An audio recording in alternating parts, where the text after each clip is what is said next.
Assalamualaikum baringolung alkonsom mobeda oda anibe wato watito. Yeah, come on Sky Power Radio and TV Services Studios West Yorkshire Leeds Stencil Mount Mustapha Jammeh at the scene. Okay, they will continue London feature Radio B Sky Power Radio and TV Services by Koti Studios West Yorkshire Leeds Stencil Mount and the accent Halit Mustapha Jammeh Nekalin feature Radio B.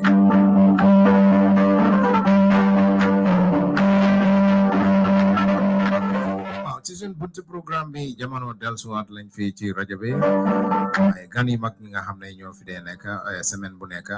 semaine bi tam amal nañ ko fi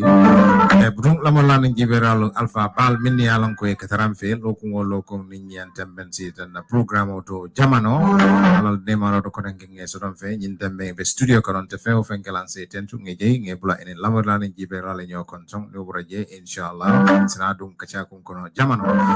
ladies first day ngani yombite esanyo mol kontom bismillah ndey Jobarteh famo keta welcome back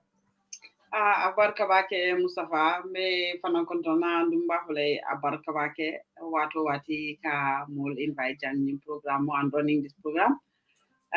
be Njie fanan welcome la it's good to see you Jang ko abi mol join la Jang and I'm really like getting mesmerized with the view because we didn't know we jan sumaya kono nganyang la view je kam to tilole be kere. Yes, and welcome Nata as well. Really it's good to be on the panel with both of you as well.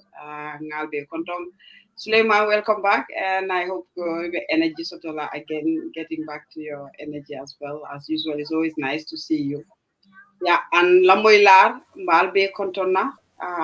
malbe fanam bunyala asis fanan dunta nyambe asis fanan kontona famong di itale be lamoilar be kontona be jan nganyo talem dorom be nyo yamarla hakilo di la nyoyda ala barka bake come ko linko waxe rek fi there is no boundaries. We prefer local languages like Mandinka, Wolof, Jola, and Sarawule because program yep is all converted into audio to be played into WhatsApp motor. We always encourage local languages. So Suleiman Bulati Genal Ganuyo. Be lamoy lal ani jibera be kondona biwo ngajata bal so ya Njie nani mangi we had a brief conversation on Facebook and Messenger. You know, we spoke on few things about national issues. Natamas Fanang is another big talk. Nai conference this is the second time I'm meeting him in a panel. Assist coming for Munna Bosley, so Afana Mujata Balti, same as Ndey. So welcome back, Ndey. Morning, Misli. It's a pleasure. Mbal welcome na Mr. Njie and Natamas. Ala baraka. Mbal ake jerejef. Bon ñang mun lañ la bay yow it nga niyo ak mbokki déglukat yi ak seetaan kat yi ñuy seetaan ci jamono ji ñang bismillah Njie. Wa fa nga yaa ngi mute ñang yaa ngi mute. Wa ñëw naa léegi. Assalamu alaikum. maa ngi jégalu ci ñëw net Minister of Works Moma invite on retreat yesterday and today, so léegi la jóge ci retreat bi dama ñëw rek simis bi ñëw toog ni, so that's why I ran a bit late, but my apologies. Kontaan naa ci liñ ma invite ci platform bi te xam naa dinañ fi def waxtaan yoo xam ne dina jëriñ askan bi. Jërëjëf ñang yow Nata. Yeah, Mustapha, thank you. Assalamu alaikum, everybody. Suleiman, Mr. Njie, Ndey, Kewa Mafo Aziz, Mbemolbe Kontona, Melamola Kontona, Mjiberla Kontona. Pana apologies, family errors, so Mbesilo Kantem, but about to settle down. So Mbafala Molbeyenko, thank you for your time. Thanks for tuning in, and we look forward to an engaging program that will benefit the people. The Molbe conduct. Cheers. Aziz, I'm late. Late, Aziz. You are late. Yes, itonya lambe hakobo indila bari assalamu alaikum be wadi lamoy lal min be lal be kontona wa itam di jajeufal sunu ganni di Njie ko xamne ki xamante wuñ personally way yagana ko deglu di ko baye xel muy ko xamne itam ko xareñ la surtout bu ñëwé ci wali économie réew natamas be konton na bak ifana mu jata walti nke follow adum nke la interview fana follow wo diata ni bak Suleiman Jeng ate ko ndele mala boste bara tele mun na boste berbe do ko wala nde batel ko nde mu bare musuleti me yalon ko nyontala ni mo kilin be je me yalon ko gambela ko jatta yala hajo bebulagi wala mun de oto mbali be tentula mbali jayla ite Mustapha fana memu mol jati oti mbali be kontonna mbali tentula mbali jayla biwo nina soto de min tara barada be jente sikari ataya hin mo sa kati na menul soto jang woni wasale dukare biwo ngebe tara la moy rol la min barada be jaje wodi na yam ala baraka ba mag bana ci kër gi alpha beteada suo kono keba beteada suo kono Aziz so nte barada dina noela butundi kumbo nyama na kacha ko the topic title today would go term limit and system change nyimu fenneti mi ya lonko li donalo hamne denga wira IMB sulale pai koku janning bedunna kono we need to define it first to know it. So ninga define nga kotolong ni uboreje nsina kacha into details ko fango momenti. And ninko term limit mansakunda coming president or president ala CEO ay wati soto wala ninko system change ila jeroto wala ila faham roto woye mine firing itala jeroto. Abarka Mustapha malum fo mba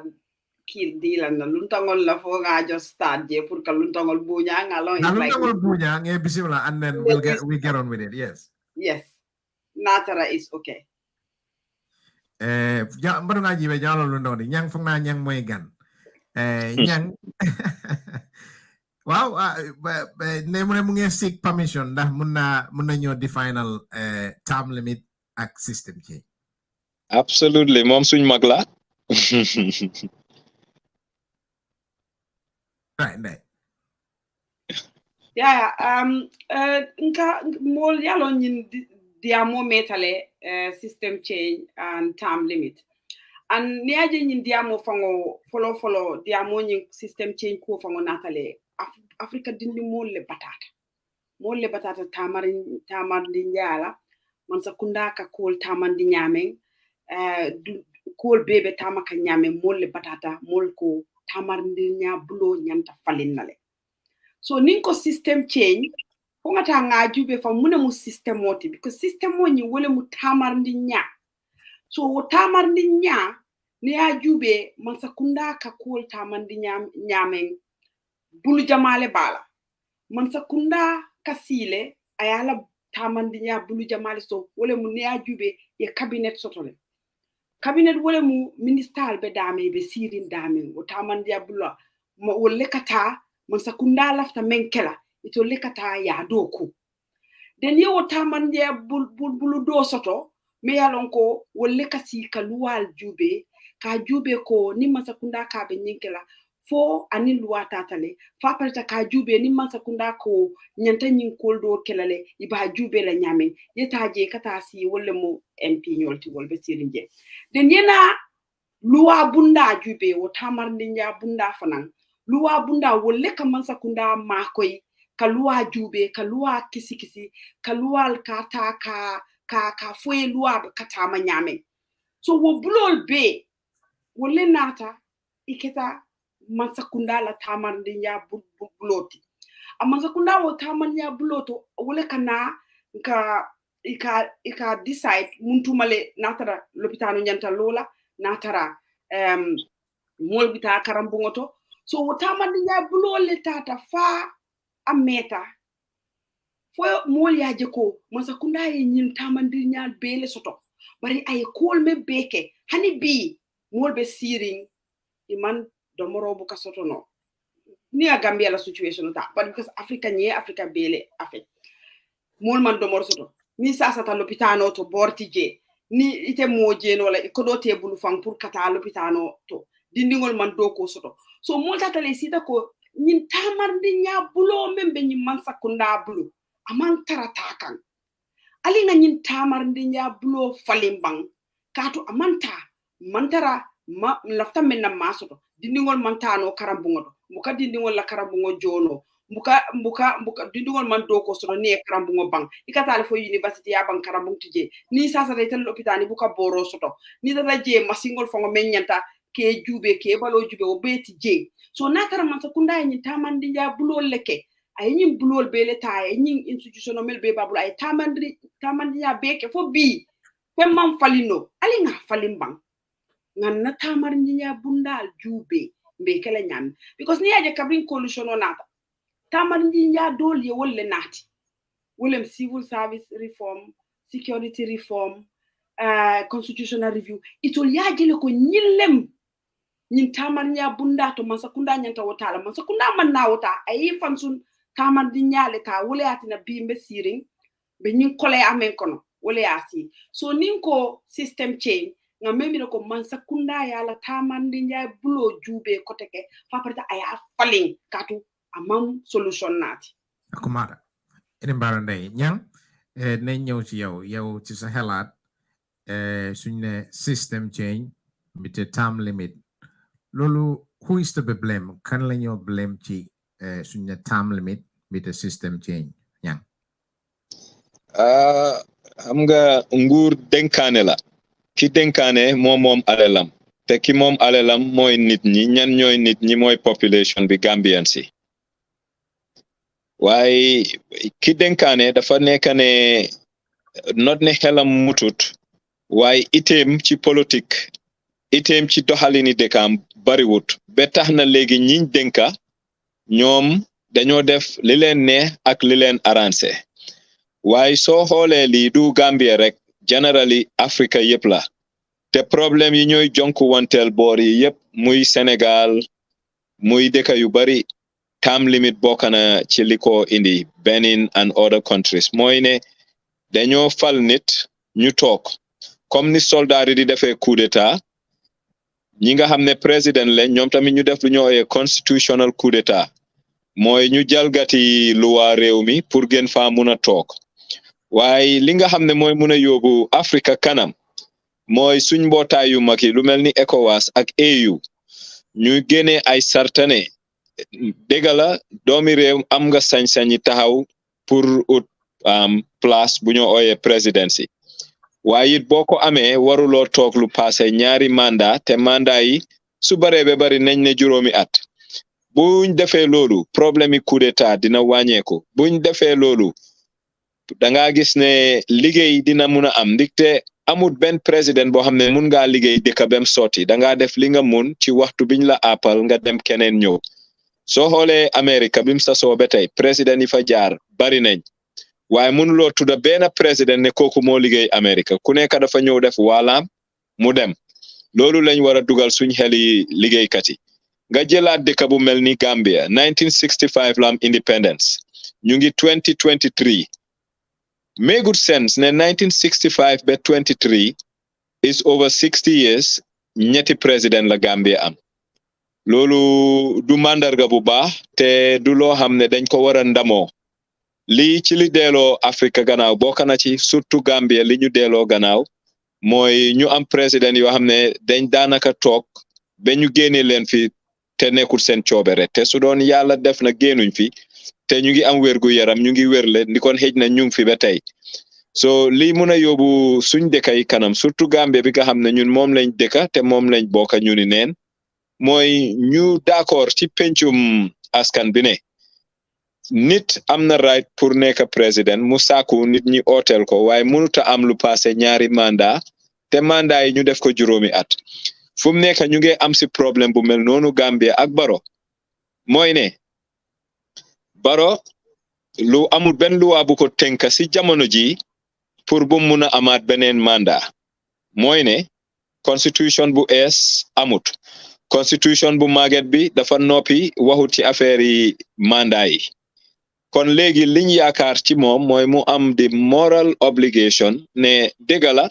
luwaa tënkut ma ko waaye li nga xam ne moo gën ci dëkk bi mooy am naa ñaari mandat ma dem so loolu laay mën a waxagum ci issue bi. waaw balaa ñu la bay ñang xam nga président bi ministre bi ñi yëpp ci kër gi lañ de come from home so ñu mel noonu do you think foog nga ne président bi o njiit bi moo dee nekk problème o ñun suñ bopp la does it got to do anything with suñ attitude or suñ mindset bi Gambian bi or African bi waaw nañ ko emale rek ci Gambian bi den dina yomba nit ñi ko seetaan déglu mu mun a come and hit closer to home because dinañ relate suñ society bi dafa feebar suñ society ñetti yëf la buga tekki te doo ñaxa buga am kaddu ak ñu ràññee la te doo ko mérito ñetteel bi am ay waajur yoo xam ne dañuy sas seen doom yi luñ antalut ak luñ munut lii tax na suñ dëkk bi am ay feebar yoo xam ne jiko ñu mandu jiko nit koo xam ne dafa iw wàññeeku na fi te wàññeeku na fi bu baax a baax jamono am na nit du bugga ñu tuumal ko jamono am na nit du bugga ñu ooye ko tur budut moom ñu ne ko yaa def nangam te defuloo ko léegi nag nit ñi li ëppa dañ ko ndamoo sàcca dafa dem ba mu nekk loo xam ne nit ki daf ko puugarloo dik te mënuloo jël li askan bi moom gumba wuñ ñuy laa gis ni seen boti nga jël ko di ko lekka nim la neexee di ko spend yow yaa sa njaboot loolu nit ku ñàkk joma koo def waaye loolu yëpp li ko indi society bi la so léegi pour ñu liggéeyaat Gambien bu ees dañ war a liggéeyaat suñ society naka la ñoo liggéey suñ society dina dooree ci church bi dina dooree ci school bi dina dooree ci jumaa ji dina dooree ci kër gi te loolu ni moo mun a amee mooy benn ñu d'accord ne ñun dañ am problème collectively suñ d'accord problème duñ mun a saafara suñ problème waaye li nga xam ne moo fi am te man de man koo ñaawlu mooy ne Gambien bi dafa dem ba réer Gambien bi dafa dem ba ñàkk a jom waaye du problème yi nguur problème yi society la society bi moo am problème imam yi nga xam ne ñoo ñu war a waxal ñooñu ci feebar boobu lañ nekka pasteur yi nga xam ne ñoo ñu war a waxal ñooñu ci feebar boobu lañ nekka teacher yi nga xam ne ñoo war a jubanti xale yi ci feebar boobu lañ nekka parents yi war a jubanti xale yi ci kër gi ci feebar boobu lañ nekka kon fu mu nekk dañ am societal decadence te societal decadence boobu li ko mun a génnee mooy ñu am ay nit ñoo xam ne dañuy jóg waranteeru dina métti nag naam waaye ñu jéem a delloo society bi fi mu nekkoon ak fi ko suñ maam yi bàyyoon pour ñu mun a am dëkk bu baax. Souleymane. waaw jërëjëf Njang Njie sa kàddu rafet na dinaa ko jëlee fi nga ne society bi moo feebar du nguur gi maa ngi bindoon benn poème a while ago maa ngi ko oyee di political thief so maa ngi wone ne sàccakat bi ordinary sàccakat bi kooku dafa ñëw mu sàcca la te yow doo ko yëg moom dafa ñëw lim fekka foofu rek la moo jël waaye political sàcca bi yow yaa koy dimbale mu ñëw sàcca la ba pare yow yaa koy dimbale pour aar ko bu ko kenn wax dara da nga gis ne ku jóg di wax ci kii political sàcca bi dafa sàcca lii dafa sàcca la le society bi ñoomi neen ñooy taxaw ñëw di la saaga di la waruloo ko wax lii kii honorable passing la diw fi la dugal fale la génn waaye fekk ñu ngi sàcca suñu alali réew mi te xam nañ ne ñu ngi sàcca waaye sàccakat bu ndaw bi buy dem si néegi di sàcca kooku su sàccee suñ ko jàppee dañ koy yóbbu police te political sàcca bi ni nga wax ne nañ gis nañ ne ñu ngi sàcca te xam nañ ne ñu ngi sàcca waaye ñu ni neen ñooy taxaw di leen defend so loolu feebar boobu du politicien sàcca bi feebar bi mooy ñun ñuy dooleel political sàcca bi pour mu ñëw di ñu sàcca ok system change bi ak time limit bi wax nga ne Barrow luwa waxut ne bu mu taxaw because suñu constitution bi léegi dafa noppi ci loolu dëgg la waaye maa ngi delluwaat tamit di wax ne boobu tamit feebari dëkk bi nga wax nit ñi seen feebar moo tax ñu am Yaya Jammeh loolu moo tax ñu am amoon Jawara loolu moo tax ñu am Barrow because soo seetloo in 1992 bu Jawara waxoon ne dafay bàyyi du taxaw ay kilifa ñoo toog di jooy mel ni liir yu ndaw tey lañ juddu ñoom ñuy wax ne Jawara su bàyyee kan mooy yóbbu dëkk bi ci kanam so dafa mel ni amul beneen doomi Gambian boo xam ne mënoon naa téye réew mi yóbbu ko jël ko si loxo Jawara Jammeh bi mu ñëwee dañ fa joxe 4 years term xam nga international community bi ak nit ñi yëpp wax ñu wàññi ko to 2 term waaye before loolu lifin jot doomi Gambian ñu jóg di dem ci réew mi ay kilifa di waxay askan bi di waxal nit ñi ne dañ bugg a Jammeh taxaw mu simeeku mu taxaw so bi Jammeh taxawee ñoom ñoo ko dooleel ba Jammeh war a toog at yim toog yooyu def tafaare yim tafaare yëpp Barrow ñun ñëpp déggoon nañ ne Barrow mu ne moom mu ngi bil nekk foo xam ne su bàyyee nguur gi dafay dem foofu la moo retire the next minute ñu déggaat xam nga ay nit ñoo xam ne ñuy wax ne waaw Barrow dafa war a taxaw 2026 Barrow dafa war a def lii nguur bi dafa war a def lii so da ngay gis ne yu mel noonu feebar bi société bu mel noonu moo dee tax ñun duñ mun a am like time limit man dama gom ne gan soo demee gan si am na time boo xam ne yow sa xel war na laa jox man de teral nañ ma ba waxtu bi arama tàggoo ma ñibbi te nguur dafa ne boo duggee ñu ne soo buggee am good legacy time biñ lay pàccul di la yuxu time boobu ngay wax nit ñi ne xaara doylu naa léegi xaara ma bàyyi keneen jël comme ni ko ñang waxee benn nit doomi aadama mënut a nekk njiit nga liggéey dëkk bi ba mu jeex da ngay def sa waruwaay nga joxe keneen ñëw def waruwaayam mu joxe keneen ñëw. waaye so Gambian bi lu tax muy xalaatee noonu what makes them think that way Gambian bi waaye sudut Jawara Gambia du dem sudut kii du dem waaye lu waral loolu so li ñang wala feebar bi la rek because benn dañ xeeblu seen bopp parce que yow Jawara comme nit comme yow la rek jàng na ñeneen ñi jàng nañ understand so moom su mu ne yóbbu réew mi nit ñi jàppale ko su demee ba toog ne fiil na ne léegi moom daal bugga naa bàyyi amoon nañu fa nekk ñoo xam ne mënoon nañu jël réew mi ñooñu suñ jëloon réew mi continuer ni kon Yaya Jammeh du am waaye because dañ fiil ne ñoom mutuñ te mënuñoo yóbbu réew mi ba pare ñoom i neen di xeexante si suuf man suma lekkul ci xam nga gaal gi dinaa ko xam nga galgati di mu suux ñun ñëpp ñu des te gaali réew mi ñëpp a fa nekk xale yaa ngi fa jigéen yaa ngi fa mag ñaa ngi fa ndaw ñaa ngi fa soo gaal boobu su suuxee ñun ñëppay lor soo yow da nga ne su dut man du keneen soo loolu ñu ngi ko def si suuf waaye si kaw ñu ngay ne Jawara rek and Jammeh is the same for example biñ mu luusee élection bi ñeena taxaw di wax ne waa Jammeh du dem fen élection bi nii ak nii sambata na ak lan so doomi Gambian yi la su fekkoon ne international community bi like ECOWAS jóguñoon ni kon ñu ngi amee Jammeh ba tey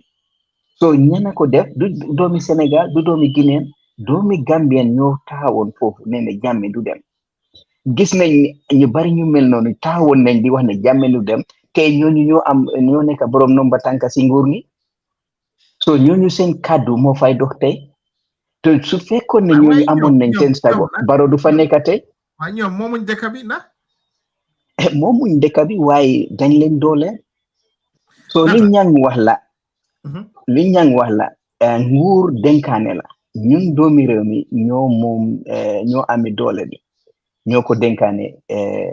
nguur gi parce que ñun ñëpp duñ mën a nekk président ñun ñëpp duñ mën a nekk ministre ñun ñëpp duñ mën a nekk parliamentarian il faut que ñu déléguer responsibility bi ñu élect nit ñi ñu def ko doxalee ko niñ ko waree su fekkee ne ñun mut nañ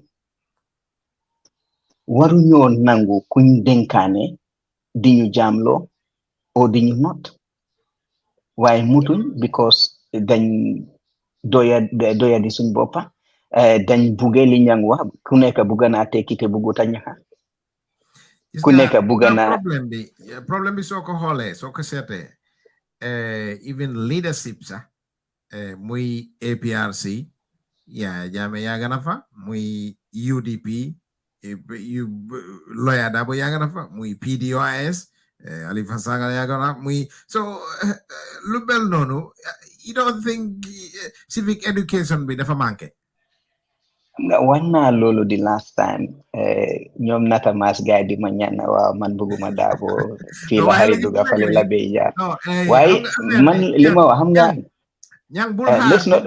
they you know this really waxtaan xam nga we here to chat conversation buñ ko like li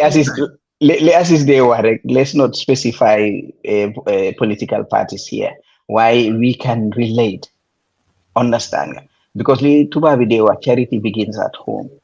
understand so political parties for me suma understanding opposition they are government in waiting so war nañu set samples yoo xam ne nit ñi dinañ wax ne ñii de suñ leen joxe nguur gi dinañ ko doxalee niñ buggee comme li nga wax léegi ñu ngi wax ne term limit bi not only on the presidents even on the political parties comme ni nga ko piqué man su ma nekkee head of a political party moomuma party bi understand nga su ma taxawee ñaari term amuma it means ne war naa jox mantul bi somebody else koo xam ne xen na mun naa yóbbu party bi mu try mu win waaye man kenn ma try 3 4 5 times 6 times 10 times party bi demut man demuma loolu is frustrating te nga bugga keneen ki moom it mu bàyyi wow okay let's come to you Nata term limit am a problem with the Gambia system change panam problem maybe is a contributing factor fang modo sa fano komin nyang ya fo ala diamo kono nyameng nyin kudeta mesengol minni be caring bari ne ajibe political party mini fanam be indi Gambia term limit coming ba fokang wolmang wo example tandi malum for itala understanding system change and in term limit I wo fudu cool kono la bang Nata. Yeah, so Diamla Bella Diamoni Yata, come to Maria Fanyama and Njie Fanyama, I cannot counter that technically Niwa Jubela. It is a good thing for opposition party or Fanam. They institute some of these democratic norms within them. Bondala argument moment. Whether they institute it or not, what will happen to them is they'll end up being the losers all the time. Come But if we have a constitution like the draft constitution, you mess a manner. Niko term limit la bije bo moy sita president sajitan ibo la kala je ni mole carte fa ya terminal. So whether Sidi Jata be PDOS nyato since 1984 to 2024, it wouldn't matter. The mole carte fa abe two times the malik and all. So at the end of the day, it's a political cost to the political parties. But then more financial for since this political party is our hope, say change some they're making the struggle a little harder. There's arguments to be had on both sides. But come term limit they are intertwined. Term limit system change way back from after the 2011 election, covering Gofanyol initiate the group of 6 PDIS, UDP, all the political parties. They came together to set up modalities for coalition 2016 because previous attempts will fail.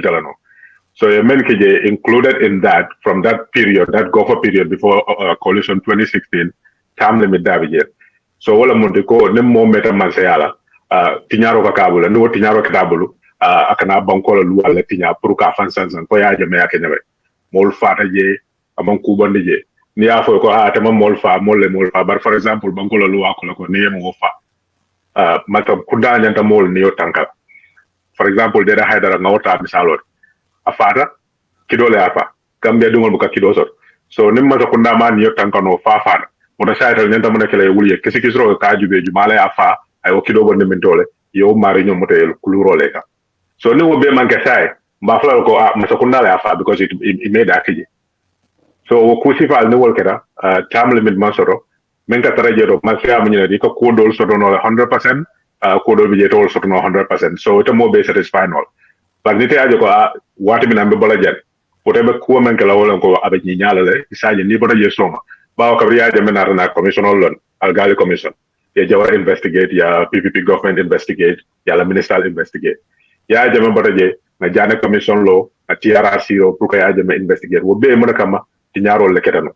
but natara nun ko sanjitan yaaje ma nyanta wala kala ja alon ko nyim ferete na ko be sanjitan ne kala wota ba daaji ko falen na ay ku ke me alon ko so man nabata je molta jelayla wala te silala nyina ko nemboto je be mudal ye samba prison ba ngo kule ke ma nyana menkel so akatil na banko marolo fana ka sone aketel mako ay banko dingol mako so system change me ka foje kon de yafa nyama wala masa kunna nyanta tamala nyama ka banko dingol mako a responsive government wala banko dingol sulata munela masa kunda yo taman nga jelo kon sulata security la ba ya jame na security ta ya kamunati ay jongolal bondi wol kono wol bita mol fala karal NIL bondi ja police sammo sika adi wala men yalan ko intelligence outfit la ye mol tocho la de ka mol fa ngol be sifaje so system kilmo nyum fo nyanta continuer fama nyana continuer kama nyana continuer wala na kabrin carte feta 2016 biko nga system of falling ngala kodi amos yadal no PDOS ko bafla system change tol bafla regime change system change and system change basically they are intertwined to a certain extent ya Jammeh bije he presided over a certain regime so in order to change that regime we need to remove ya Jammeh and once we remove him we can change the system wala no commissioner de lo jana commission loader CRC loader pour constitutional falling civil service reform security sector reform o be munadi pour système o ñinga sa banko dingol nafa akana traje ko mo nafa so ñing ko flolu bebe ñoko nol bare ni na ajube fara pour que wo ko ñin tala même ke rek ñaaroti wala ne ko tam limit isa je te même bije ase ma ko baaw ni ala ko ha melorin Jammeh to te carte fay ko te men kanana ni nga gagné mbek la jël ko te sanjul lu bar wo ko lante lo no la ko rek boto man ko ka mela tala bu ko bu ñi mala bol be fatalo wo sifal la de mo nekela be crédit la sadio ko nim bota jan soma nga fentu jam mol sa ko ha karle ñi ja sa to beto to di andi non la banko mol bul rather than kataraje ke function via ka jube ke better no la masala ñaadi la fo Inema Aziz, we'll come to you and then we can make it a bit interactive. Aziz Budung Imamira security fanna la jero idemo expert role to fanna do Imamira ñin time limit and system change amu kuleti mi alonko abe ase kujama litu comme ñing kudetal ni mamangol hala manke kudeta musa fono mamango Imamira it could lead to mamangol banko kan Aziz ala baraka nga diamural be moy adum ko men ngamen fo tay suma sañon damay hin ataya di len deglu nga sen contribution munuma wessu fofu tay na man tay fi ma bugal ñu xol moy buñ dog rek for the sake of dog olof Njie neena ku dog dogi tata fi may waxe moy time limit important na trop dina am lu mu wàññi waaye time limit may not be the solution to our problems buñ amul system change ak very strong institutions ma jox leen leena li tax ñu ragal time limit mooy xëy naa bu fa nit ki yàggee dina am lu bari lu mu yàgg bu fa nit ki yàggee li muy gën a yàgga muy gën a sax ay dunka wala ay reen guddi ko fa dina metti waaye itam nit mun naa def tout temps mu def yaaxu bu tollu ni 20 years especially bu xamee ne man tout temps rek laa fi am amaan na sax du liggéey amaan na dafay nekk rek di defar boppam pour bu fi jógee comme xam na ne tout temps moo fi am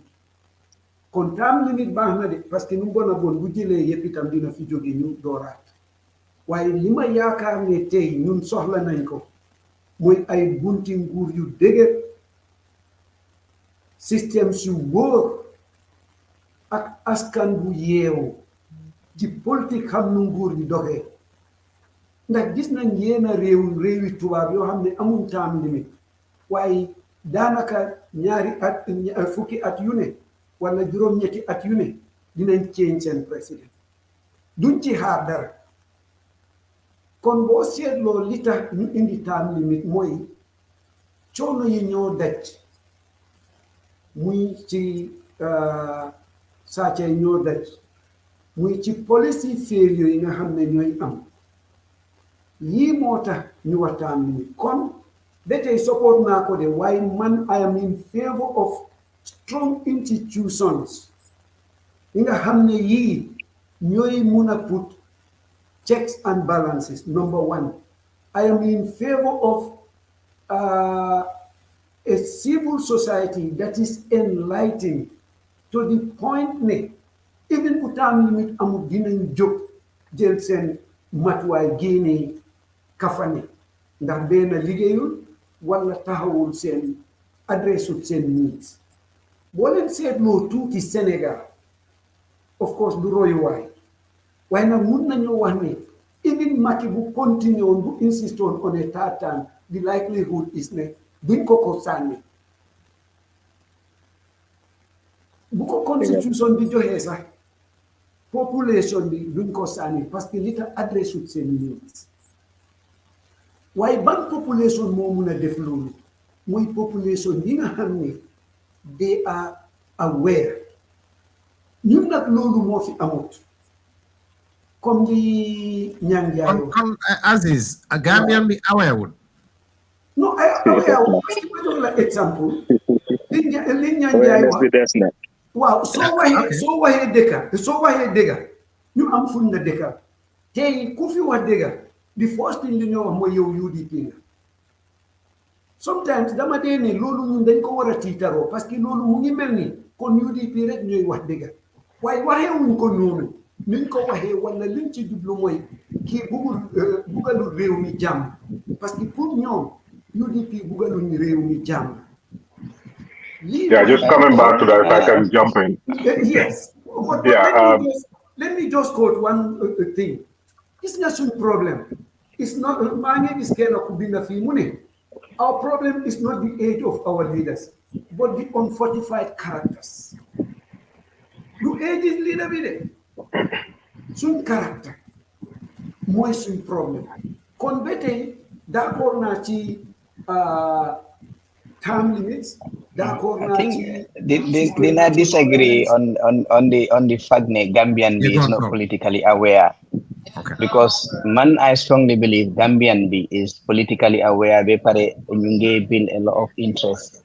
in the politics of the day. They build a lot of interest in how government runs their affairs. Why the problem be? Yeah, problem be more. No, problem be. No, let me just live in then carry on.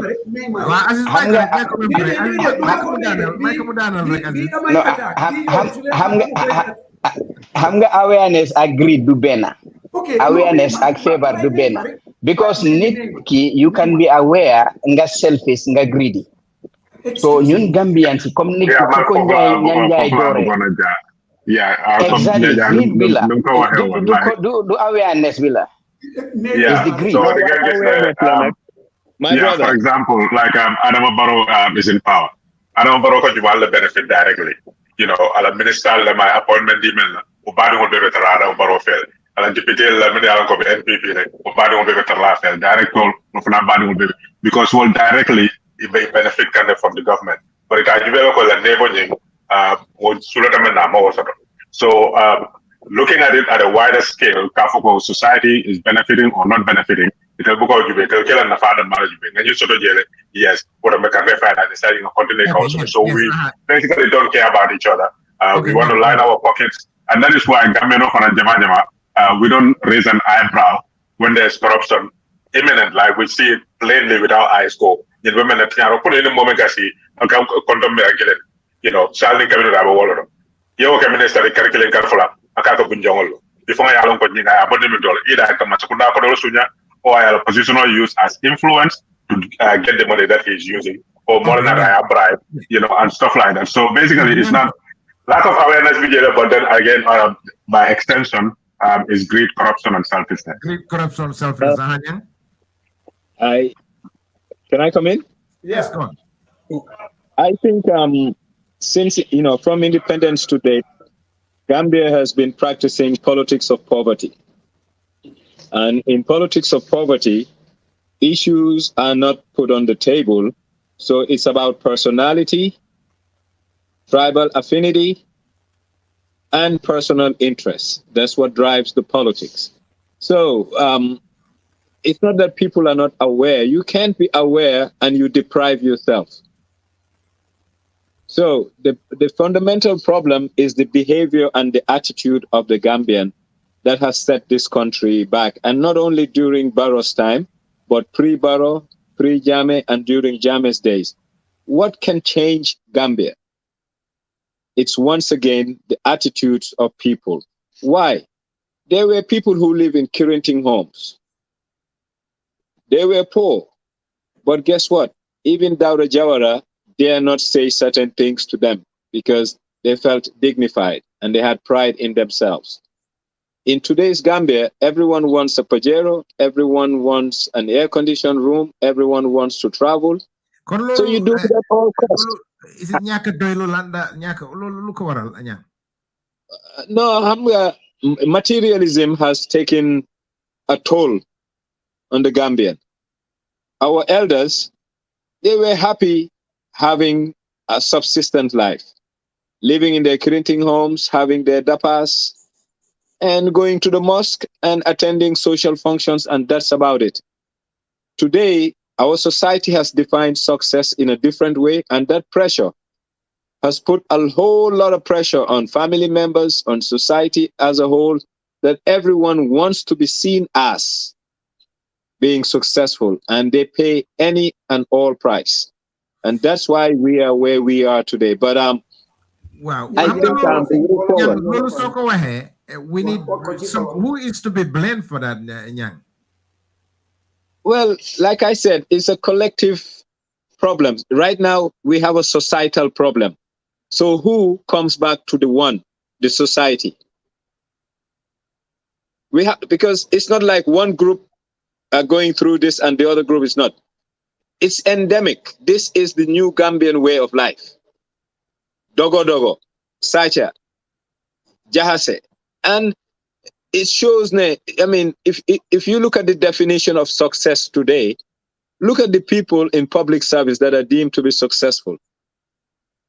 They're the people who are on the high echelons. Did they merit getting there? The answer is no. How did they get there? You dare not even want to know because it's ugly. But society sees them as the successful ones. Yeah, and the problem is, they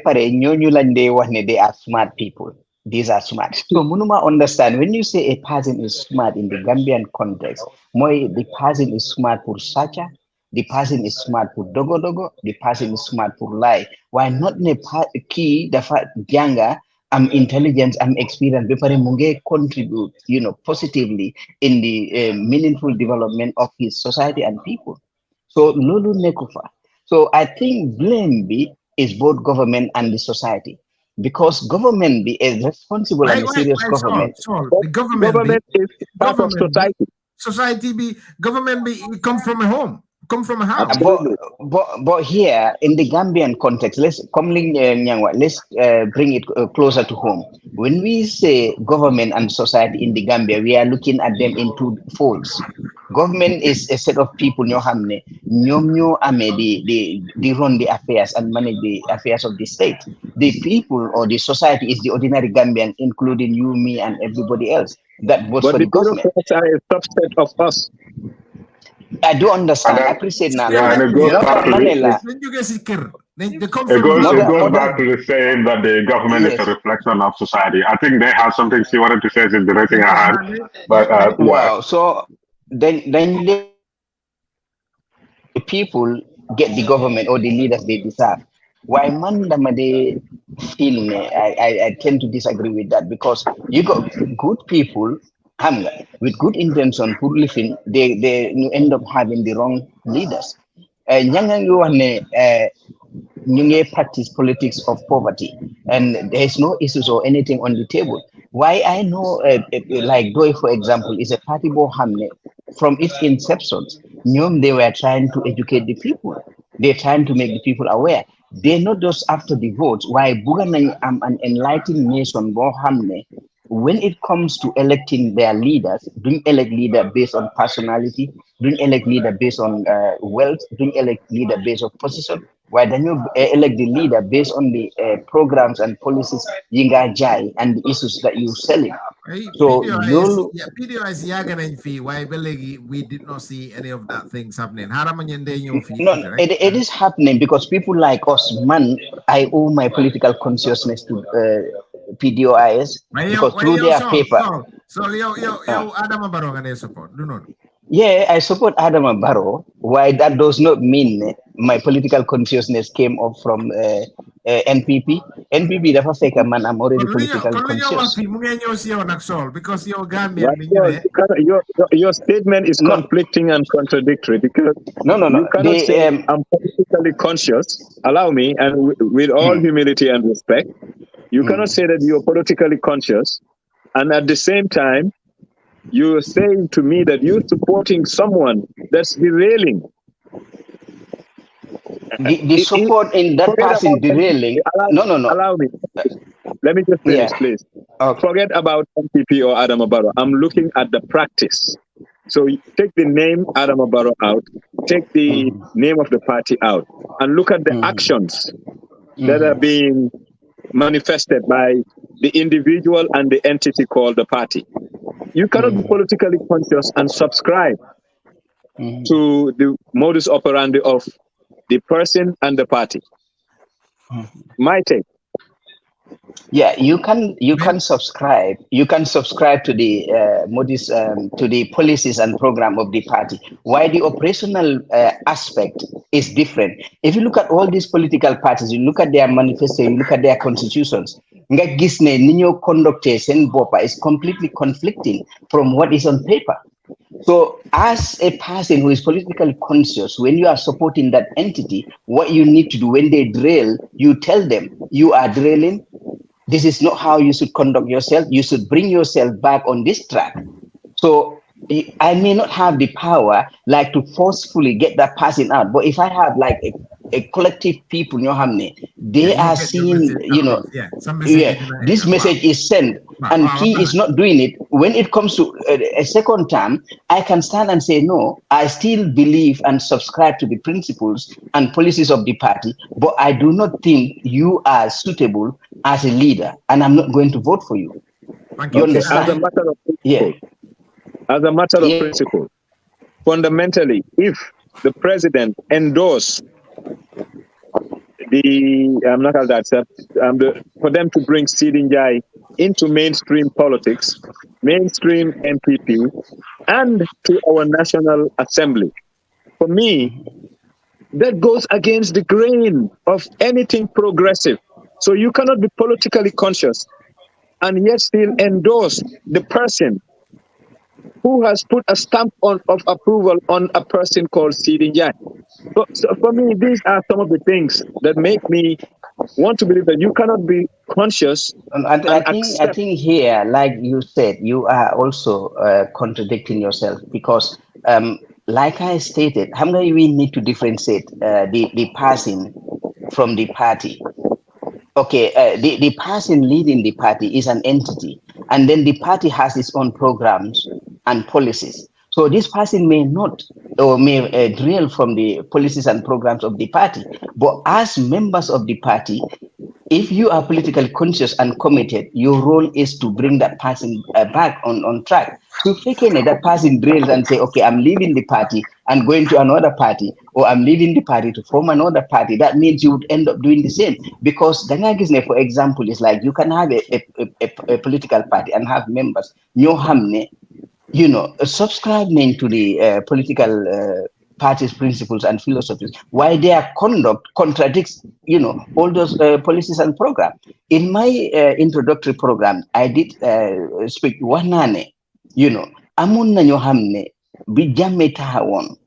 bu lose, those people stood and said, Jammeh do them fen. And those are the people who have been empowered. I don't know if you recollect me saying that. And these are people don't refer to.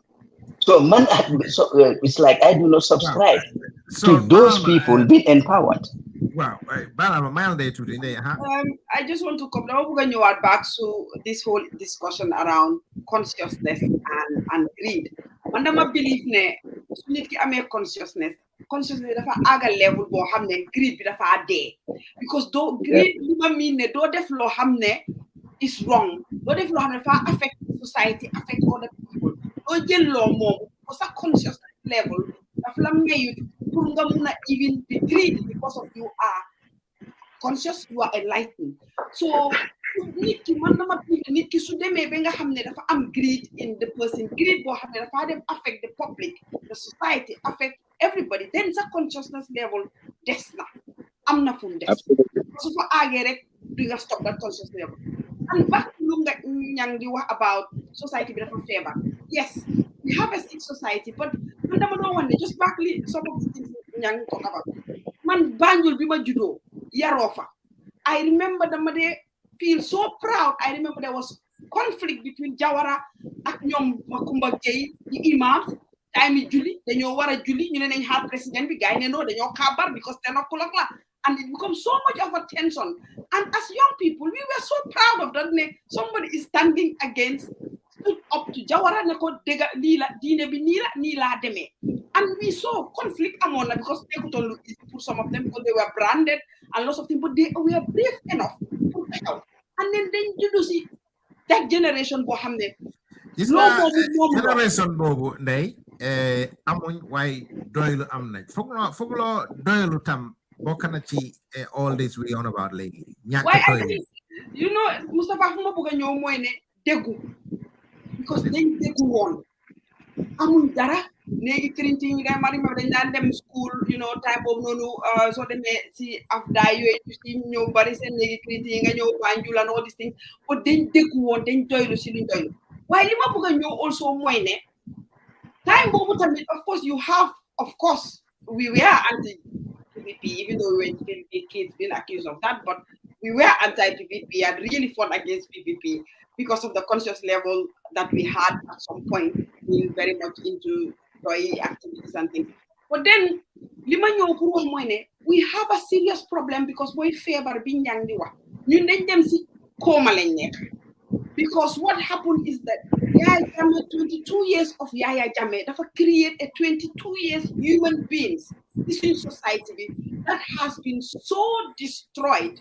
And then now we go into a complete coma. Why they into a coma? Because whatever concept we take it. I do agree with Suleiman. It's a level of consciousness, awake and engagement. As Gambians are more engaging, and Africa in general, thanks to social media, because now nobody has control over these things. You can pull a name. Why the challenge we have with it didn't even be coalition. We didn't even take the reflection of human beings Jammeh has also created for the past 22 years. Think about that. How many 20-year-olds you make a civil Gambia? How many 30-year-olds you make a big Gambia? How many 40-year-olds you make a Gambia? How many 50-year-olds? Because so at that time, in power, these people were 20 years, 10, 15. All these people were created in a system of brutality, system of greed, system of stature, system of chocolate, system of dishonesty. So exit. We never take time to reflect. And I agree with us. We need serious civic education. Serious civic education for having society being aware. Because I think we are in a system of coma. Yeah, just to add to that,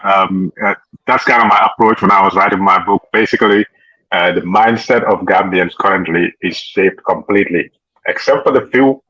maybe 5% or less, that have seen the previous regime or witnessed it to a certain extent, or people who are interested in politics and,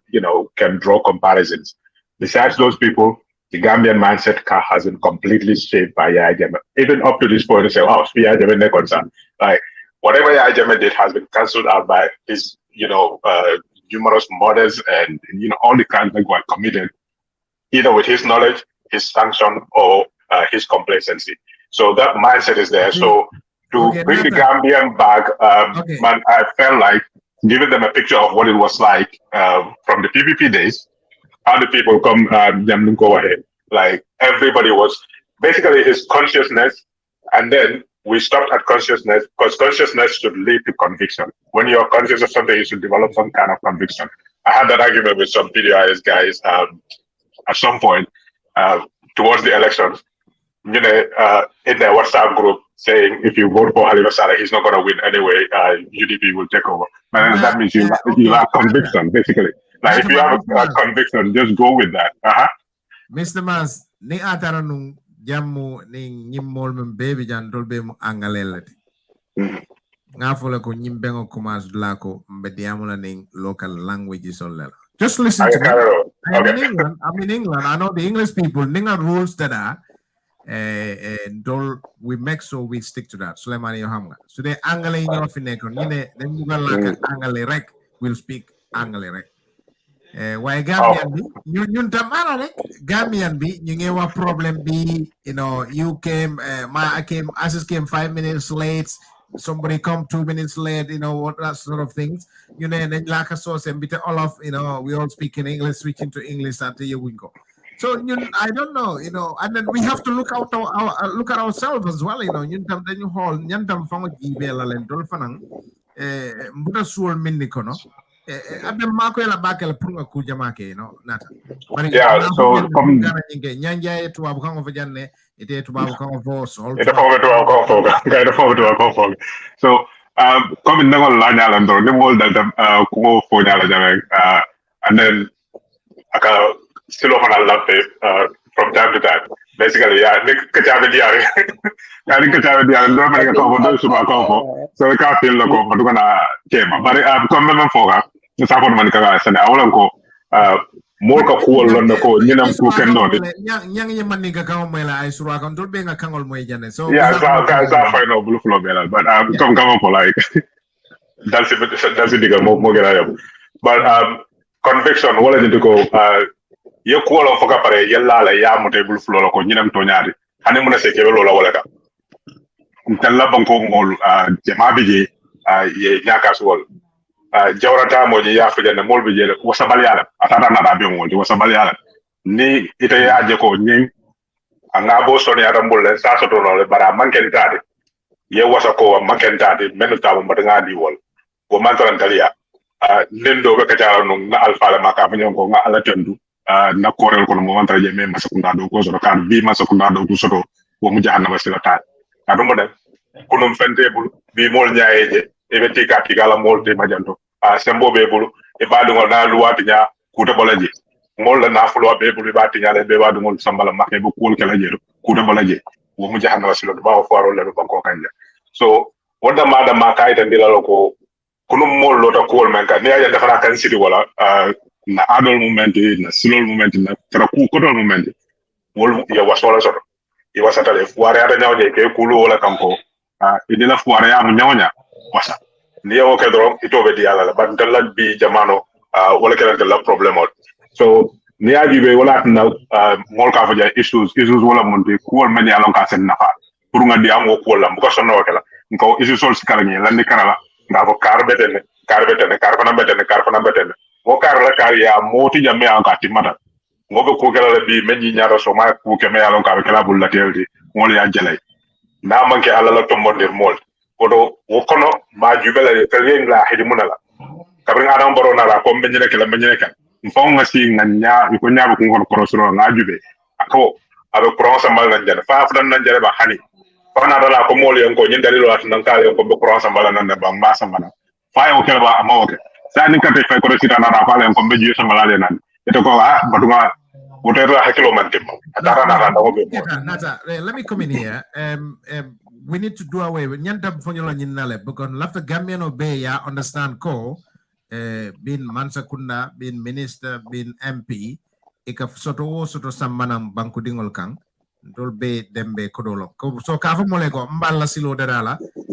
wo manke kuti mi alonko moñanda tinna fa e karte fay moy because aka kodo minta ka silo dada o mo be la kodol so kafa mole al karte fay mballa silo dadala al karte fay nyimbe nyinkela say lafta yalo nyim programme wulta min kama pour kam mol faham de long because the civic education in the Gambia, the level is 0, I would say. Because minketa molka cheap excuse la yala ndinya ko da ya feko dolbe nyinne kala be nyinne coming ning so called nyonene yifina hate nyanda wole bulala ngam fu nyinna because naketa jama fuarol wole ka bata nyinkul kono anum fuarol la ku ente sula bakela nyinkul kono because nya jibe ikamin foko tere kafo yifi tere kafo yi lañ wara bayi so da wow comme I was pleased binyang dore mune Minister of Work dañ ko invite on for 2 days retreat so knowing Njie he has his stand against certain conducts government bi ñoro things at you so su fekkee ne government bi dem na be war ko invite it's like munuma gomne there is zero civic education because so gise hen nañu ko xam nañ ne amna xam-xam bi te mun na contribute understand why mandima gom moy ne ñun dañ doyadi be pare dañ greedy everybody wants to get rich quick te bugulo sona so seetlo ñun suñ waxtaano kay public waxtaano discourse bi do fa gis ñu wax nit ki da nga wara am jikko bu ba da nga wara wax dega warulo laal li du sa alel xam nga warulo stacha li ñu wax rek naka ngay tekke naka lay demee Europe xam nga naka lay amee kër bu baax naka lay amee moto bu baax so obviously su fekkee ne waxtaan bi foofu la moo jublu yaa ngi def nit ki xelam bi mu focus only on pour am alal so weda alal bi daf ko am si yoon bu baax o dafa am si yoon bu bon loolu laaluñ ko kenn dégguloo benn gis ko ñu affaire ay jikko loolu mooy greediness bi ku nekk ngi bugg a tekki Gambian bi dafa greedy naturally not naturally sorry generally most Gambians dañ greedy léegi because loolu ko waral tam mooy failure of government maso ku nañ ndame kala ni yaake mo be opportunity soro yara ni tabe karangol la be karandirol la mo tijaldi la tija ay nafa ya policy lande men yalla ko be tijal nafa la ni tamu kapengaldi ye conditional create me yalla ko te la kapenda ya si nafa je ni mo senalaldi ye conditional create me yalla ko la sono ba no be manke sa mo be ke nyaato ma su dan son that's why I can bring la mo la just somanda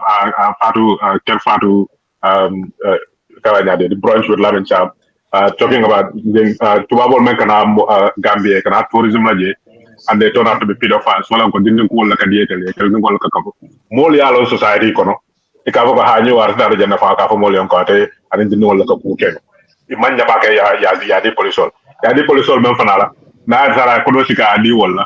wol fana sai ila kesi ko ye da bon je ka fa mol ko ha adu ndaje na fin daje na ko bu ko fa mo ko bana Angleterre kana Gambe dingol la ñantol kele ka ko ni ko do di police la wala be ka ku kela amanke bete bi ñu programme o je ya evidence samana na Mustapha Malagen ila investigation o ya tan ko police officer men ya ko responsible le wala marta nga ñu ko kisi ya je ko wo ay ko do mo do tubabol bul wala na mal la fi ka continuer ka ñu ko kisi ko Angleterre tubab musol men babu Angleterre ka bonan je kana Gambianol la dingol la ñanto kele ja o police ki ngol fanan ko no e kata ka fo wulula ka ra ko dum da ko dum tan ko la akara ka ko dino wulula ko ni aje tubabol ko be je timbal yala dinne mero me yala ko ba la ñoo yala itale plateau ci ya di rek ta wa so so sa yow student ka tan ko ni ata man dingo kiya ta dura wa ko wala ka ba wa ko men kara kelal o soma ni ma sanya to plura asika ya da fananga way sila sa baisi so corruption bi amaka polisol beti de ni nga fo polisol nsabo ni police kemela tan se ni lulo sabo be mo kendole police because near for police fulani bijang Suleiman mu police all the Aziz mu police all Aziz Darin tell afternoon to chip in. Yes, go on, Aziz. Suleiman amna Suleiman wa lola buga yoka wala tontu. Okay. Ne ci nit ñi la ne li xeen ci nguur gi ci kër yi la jóge mun nañ koo bañ a weeti waaye nguur mun naa soppi jikko mun na teg sarta yoo xam ne ku ko xool xam ne nguur nangootul li fi ne boo leen remember Yaya Jammeh amoon na time benn minister of information foog naa Sirif Bojang mu ne dañ bugg a socially engineer the society kus ngeen a dégg that term social engineering wow it's a term influencing a mindset of a population through certain narratives and policies lafta mem fola jawole mu nyinti ko hadama dingo natural adumetal alala atodu anabiyo molu wala yonent yàlla ñoom la yàlla musal bugeewuñu kon di ñoom musal ci mbugeel duut ngor rek dafa am ay yoon ay sarte yiñ cee teg pour ku wàcce loolu ñu am yar buñ la teg loolu mooy indi change society ni mel dina continuer su fekkee ne ñu ngi am nguur goo xam ne mu ngi pivot to those worst aspect of society te tey noonu lañ fi gis fo di ngir rek am karta pareetu ñoo ŋàññe mukk ku def lu bon parce que ragal nañ ne buñ la ŋàññee yow am nga ay nit ragal nañ ne yow waa Bundung nga buñ la jàppee tey li ngay def buñ la tëjoon tey dina ñàkk a Bundung parewuñ ko yow waa Banjul nga am nga ñu ne ci gannaaw. So yow Aziz da nga bëgg a wax ne yi fi politique dina tax nit ñi you sacrifice that. Of course tey lu ñu fi gis loolu la te réew li koy mun a yóbbu mooy il faut yow réew mi yow ñi jël sa nguur nga yónni bataaxel bu wér ci sa waxin ci sa doxalin ak ci sa jëflante ak nit ñi ne am na fu lu may bañ réew démocratie ci boppam am na li mu bugga am na li mu bañ waaye bu démocratie demee ba mun a tuta ràññee lu bon ak lu baax kon réew moomu du mun a dem kanam te réew moomu du mun a dem kanam waaw Aziz mais ma daane fii réew moo xam ne seen borom alal yi ñu ngi jóge ci ay politiciens ak civil servants réew moomu ay baadoole rek lay jur te ñun loolu la ñu gis pour nga tekki ci Gambia da ngay nekk politicien wala nga nekk public servant. du nga tekki Gambia ndey ako aha gonde lu ma doon bëgg a wax sax Aziz lu moo ñëw di wax back to xam nga ñu ngi doon discuss about leadership parce que njanga ngi wax ne problème bi ñun la of course and Suleiman I think echo the same thing Aziz a ngay ñëw back to the leadership with nata man li ma bëgg a wax mooy ne affaire si is two way ba pare man dama dee focus more on the leadership li tax maa dee bëgg a focus more on the leadership mooy ne ñoom lañ dénka réew mi dëgg la ñun war nañ leen a hold responsible waaye man dama believe ne leadership bi sax especially African leadership bi dañ am expertise di ñu noot di ñu keep poor parce que noonu la ñu mun a yóbboo noonu la ñu mun a fàccee noonu la ñu mun a defee di ñoo def because yow suñ la dénkee réew dafa mel ni sa kër bu xale yi génnee def dara si mbedda bi def dara si biir dañ ne ana waa kii kanay waajuram ana waajur yi the same thing leadership bi tamit loolu la because dañ la dénka place pour ne yow yaa amee fii dimbale ñu nga put de def yenn sarta yoo xam ne dinañu mun a dimbale pour ñu mun a dem kanam waaye yow nga jël loolu abuse ko even try loolu sax pour que man just to give an example in summer bi Norway fii nii in Norway one of the strongest party that is in the opposition a very radical party lead young person moo ko lead si dëkk bi fii very young popular very popular and very uncompromising, in fact, very pro, pro poverty and all these things. If I watch see airport, we more jabaram. Muru kasi bitik bi, gaay dafa sàccal lu nekk. I still disagree. But lu nekk dafa jël lu nekk dugal ko si biir poosam rek génn si bitik. Bi mu génnee ñu stop ko, xooluñ ne kii because ku nekk xam nga this man. Waaye security xooluñ ne kii mooy leader party this dañ ko oone ko yaa ngi jël sàcca lañ ko accusé ne yaa ngi sàcca lu nekk. Even though lu nekk boobu noonu man li ma doon wax mooy ne price bi xam nga ne kii mun na ko fay waaye ko dafa jël loo xam ne waru koo jël dugal ko si biir poosam bi faate waaye dañ ko accuse of sàcca. After this debate bi ñëw of course opposition yi use ko because he's a very aggressive politician moom si boppam so da ngaa gis ne ñëpp a nekkoon si kawam waaye lan a xew ñu nekk si parti bi ñëpp ne da ngaa resign dëgg la believe nañ ne sàcculoo ko mun ngaa jënda lii mun ngaa faatu nga bon the fact ne li xew acti sàcca la da ngaa am pour resign and he resigned so that accountability ñun yooyu yëpp lañ lak suñ biir système bi. And back to this whole thing of civic education, pour suñ nit ñi mun a understand leadership bi man dama dee believe leadership is so crucial. Let's take Senegal, just a quick one with Senegal. All the institutions Senegal dañ leen naw ñee leen si liñ am democracy bi structure si civil society bi and everything. It took one leader Macky Sall to bring it down almost because fa lañ aaga nii ñu ngi resist waaye fa lañ aaga. So leadership is so crucial. See everything because those them they create their own civil society or civil servant. Don't them create their own cabinet. No, but we have them. And the civil society determine Gambia one nañ leen a xoolaat seen affaire because civil society be dafa completely there and they war a jogati seen boppa jogati taxaw toog si seen ay place. Work because no way fee. There's a lot of investment on civil services. So much these organizations see, lots of money goes there to keep the momentum, keep the society accountable, keep the government accountable. Because lima dewa all the time, just like as is saying, institutions are so crucial. Man, all the time feed them all the time to Babi. When anytime I have the opportunity to talk to them, no way to develop. Not nekkul ne dañ ñu gëna smart not nekkul ne dañ am nit ñu gëna smart not dañu gëna janga not nekkul ne dañu ëpp alel but they are because institutions they work. Good. Because institutions su doxutoon then it collapse. That is the difference between us. So going back to that, those institutions, yes, they are human beings, but they are leaders we put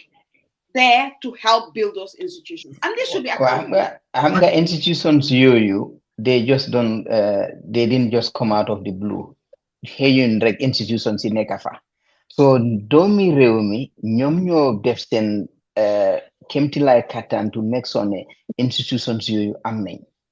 through seen struggle like Senegal li nga wax seen civil society bi even though comme ni nga Macky bugga naa yaxa everything that was set up in that country waaye doomi réew mi dañ bañ biñ génnee di ñaxtu di def lu nekk mujjee gi dafa because dafa noppi woon kenn xamul na dafa bugga na dem troisième mandat or not waaye bi mu gisee ne lii he has to come out and wax dafa génna mu ne moom du taxaw because xam na ne su waxee dafa taxaw dëkk bi dafa tàkka so ñun Gambian bi suñ jikko mooy su dara xewee rek ñu wax ko ñaar ñetti fan mu jeex doo déggati kenn wax ko journaliste yi benn I don't know to be honest how ma because man feel naa ne dara su amee let's say for example Senegambian bridge bi wax nañ ko léegi déggatuloo kenn di ci wax so it's like problem yu mel noonu moo dee tax xam nga dañ dee dooleel nguur gi def li so comme doguma sawa ndolla jam fango ngay mbi jamminto I would say I'm not going to say their name about 2-3 high-ranking ministers said to me, Mustapha, I said, yes. He said, start at again, send watani, you know, Ali Allah diamol kumas like, ha, manako, yes. Manako, munakeda, I go, muto min banyato, ikawale corne. albala di amol la you know yalong ndolbe nyaadol fokan ndolbe takan so lumel no that sort of mindset so nekana lo xamne Gambians even this demonstration it's like they talk about it for a best reg or couple of hours reg all of a sudden move fade they fade lu waral lol lañ wara set we need to look into lan more day waral lol yangi mute sol Mane Njang mu ngi Gambia at least mun nañoo xelal ci loolu because xam nga en na ñun suñ maas gi gëj nañ Gambia you know okay xam nga man dama ne culture ak society daf dee dunda te da nga war a seet mandarga yi si nekka Gambia léegi everyday words we use raba tough door xam nga I mean our culture our society dafa dembe dafa legalize actually dafa reward bad behavior da nga gis kër nga am doom bu nekk Germany amul fa sax 1 year yónnee la 5 moto buguloo xam fu mu ko jëlee it's fine nga am doom bu nekk America mu ngi hustle pour jànga sax na tuition fay ko problème la dafa na sax de moom bim demee ba tey defagul dara so this is the type of society we find ourselves and that's why what we call the modern Gambia to me it's more primitive than the old Gambia we used to live because the old Gambia we used to live in had values. The societal norms were progressive. Today, our societal norms are very regressive to the point, whether it's adultery, whether it's cheating, corruption, stealing, they reward you for doing it. Society rewards you. I mean, imagine all these young girls having their naked photos out there. The next minute you see them out on the streets like nothing happened because that's where fellow society be told. It's not a big deal anymore. So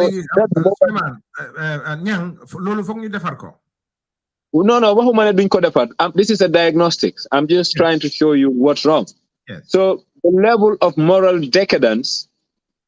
the more society is accepting it, the more mainstream it becomes. And we have mainstream bad behavior. We have mainstream decadent attitudes. Where do we start? We start at the homes. You see, for me,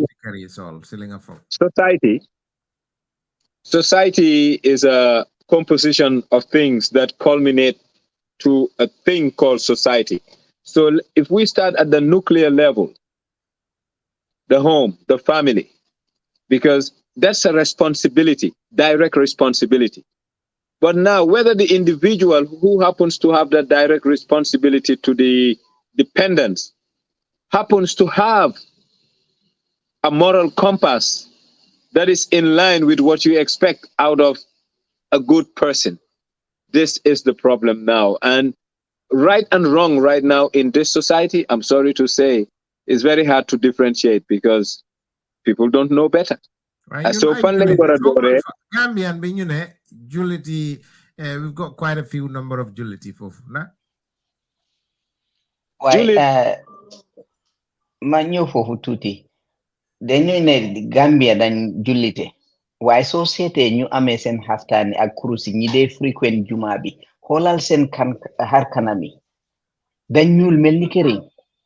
te nit ku am diine kanamam bi I have a problem with that. Saul, I have a problem with that. The moment you say that melni kering is a negative attribute. No, lima wax moy ne xam nga diine bi dañ dene so amé diine sa yaram bi dafa leer waxuma dafa weex. No, even in the Quran, it states even in the Quran, it stated whole bi su fekkee ne yaa ngi sin that nga sin be sa soul bi whole bi dafa ñuul dara du fa nekkaat because it's like dafa ne whole bi dafa set.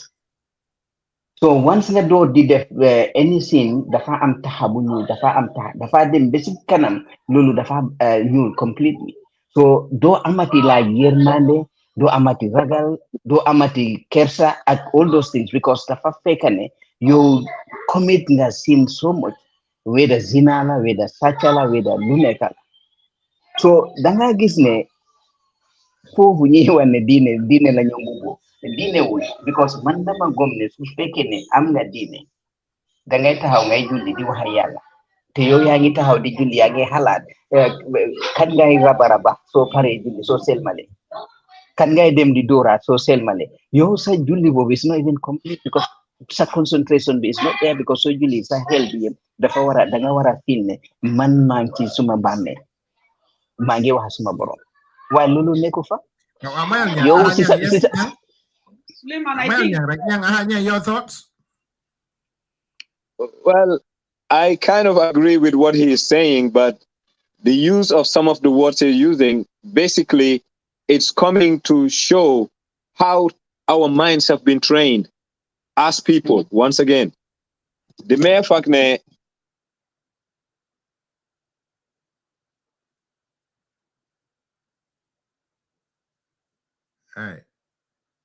Gambia. So melni dafa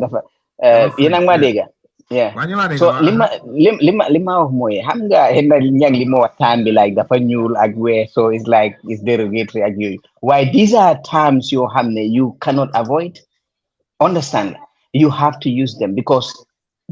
I'm not saying henna su ma ne kii dafa xees or dafa ñuul because amoon na time yu sax dama seet suñ musical video yi suñu project comme like jigéen bu lifin ak yooyu benn jaxa bu rafet bu xees la ñu indi so ñu jaxa bu ñuul ak yooyu def henna minimal so I'm not talking about in that context. Wow, luma wax mooy we all suffer from our deculturization, whether be it Western or Arabian. And these are all part of our problem. If you read Ali Mosri, The African, A Triple Heritage, it shows what we have gone through to be who we are today. And all these factors contribute. I think consciousness to me is not only righteousness, but consciousness is knowing oneself. And that understanding of self has eluded most of us, including myself. Not only the way we talk, the way we dress, and sometimes the way we act. So the re-education of the African, and that has nothing to do with religion sometimes and has nothing to do with colonialism, but collectively, because we are confused when it comes to our tradition, our religion, and Western civilization. So it's a very complex issue. My phone is about to give way. I only have 1%, and I'll just say bye-bye for now. And we'd love to join you guys again. All right, we'll talk about that. All right, thanks. Thank you so much for coming, Jerejef. Lima doon wax Mustapha mooy ne xam nga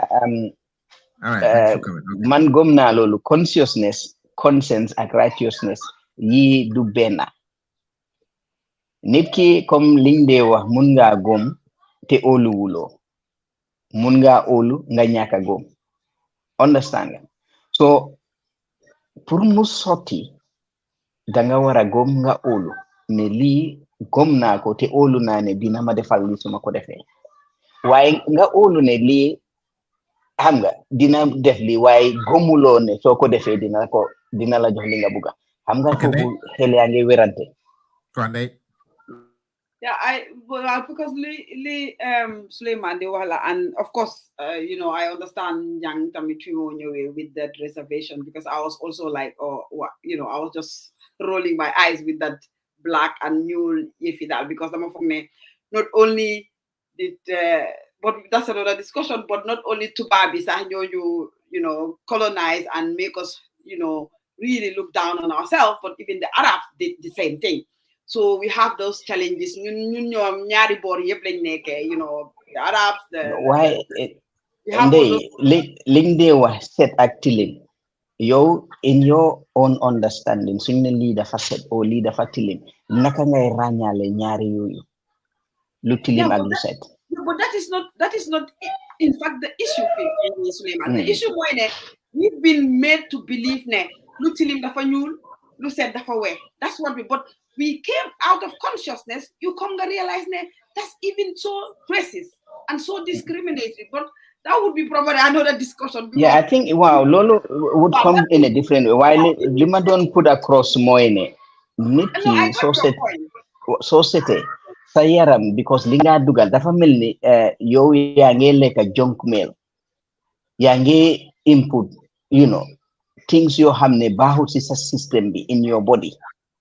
You would end up being obese or munga and hanga nga am fever yo hamne high blood pressure or am diabetics or am other things. So feke ne yange eat healthy diet ak yoyu munna la jox wergu yaram ak yoyu. So dine bi tamit nonu la mel symbolically. So jël lo xamne lewut. So jël lo xamne I'm just coming. Let me just complete. I just want to go quickly to that. Yeah. No, just bear with me, Aziz. Deviate because deviate li ñoy wax moy ne xam nga corruption bi naka la dee def doomi adama bi because li ñang doon wax moy ne ñun dañ validate anything wrong dañ ko validate in the sense ne ñu ngi reward nit ñoo xam ne they doing wrong ñu xam ne ñu ngi sàcc suñu alal yi di sampa kër yoo xam ne xenna naka la sudul noonu yoo xam nga ne kii amul salaire joxu ko waaye yaa ngi xool kooku ne kii mooy doom bu baax kii moo tekki koo xam ne mu ngi xosul mu ngi ñaxa te li moo dundee sàcc ko fenn ko tapalewu ko nga ne kii du doom bu baax kii barkewut mënalu boppam dara so loolu laay wax ba pare ñu ngi wax ne ñun suñu dëkk bi dañ am diine 90% of the populations are Muslims so fan lañ weer loolu that's my question naka nga nekkee muslim nga nekk julli nga am gum-gum ragalte yàlla ba pare ngay def yooyu that's my question. Yeah, Suleiman, man fi ma ñëwé moy né it's a good question né li ñoo wax né religion bi li lañ gom and then at the same time we are doing this. Man fi ma dé ñëwé again moy né Gambia so waxé dañ la dé wax né almost 90%, 95, 96% sëriñ lañ. So dëkki sëriñ bi mel ni Gambia té ñu né dañ gom nit ñi dañoo julli légui da nga bañ ba so waxé ni sëriñ na mashallah so waxé ñu sen la so many Friday dañ la sen yu bare ñenañ sax bañ nañ ko légui sax man légui dama dé wax ni ñi né salaam alaykum ñu né ma dé salaam alaykum mané ko no salaam alaykum lay wax suma that's what it's my culture lool la xam salaam alaykum so yoyu yeb gis nañ ko waye man li ma dé wax moy né dëkk bu melni Gambia niñ religious gom ko wax mu ngi la isil religious quotation gis nañ ko sax ci politicians yi suñu door sax dañoo isil religion in gis nañ ko yalong ndey min ka wo sabu way bari mina jele mbatu nga ji folo jang nga ñing fenga because even hanni ni aje so gisé sa su gaay ñoo julli sax dega suñu auto meeting sax many times because I have my company in the Gambia many times dañ leen ñaan bala ñoo door now deka bu mel non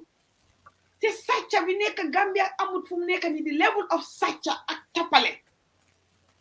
funa ay Congo or naka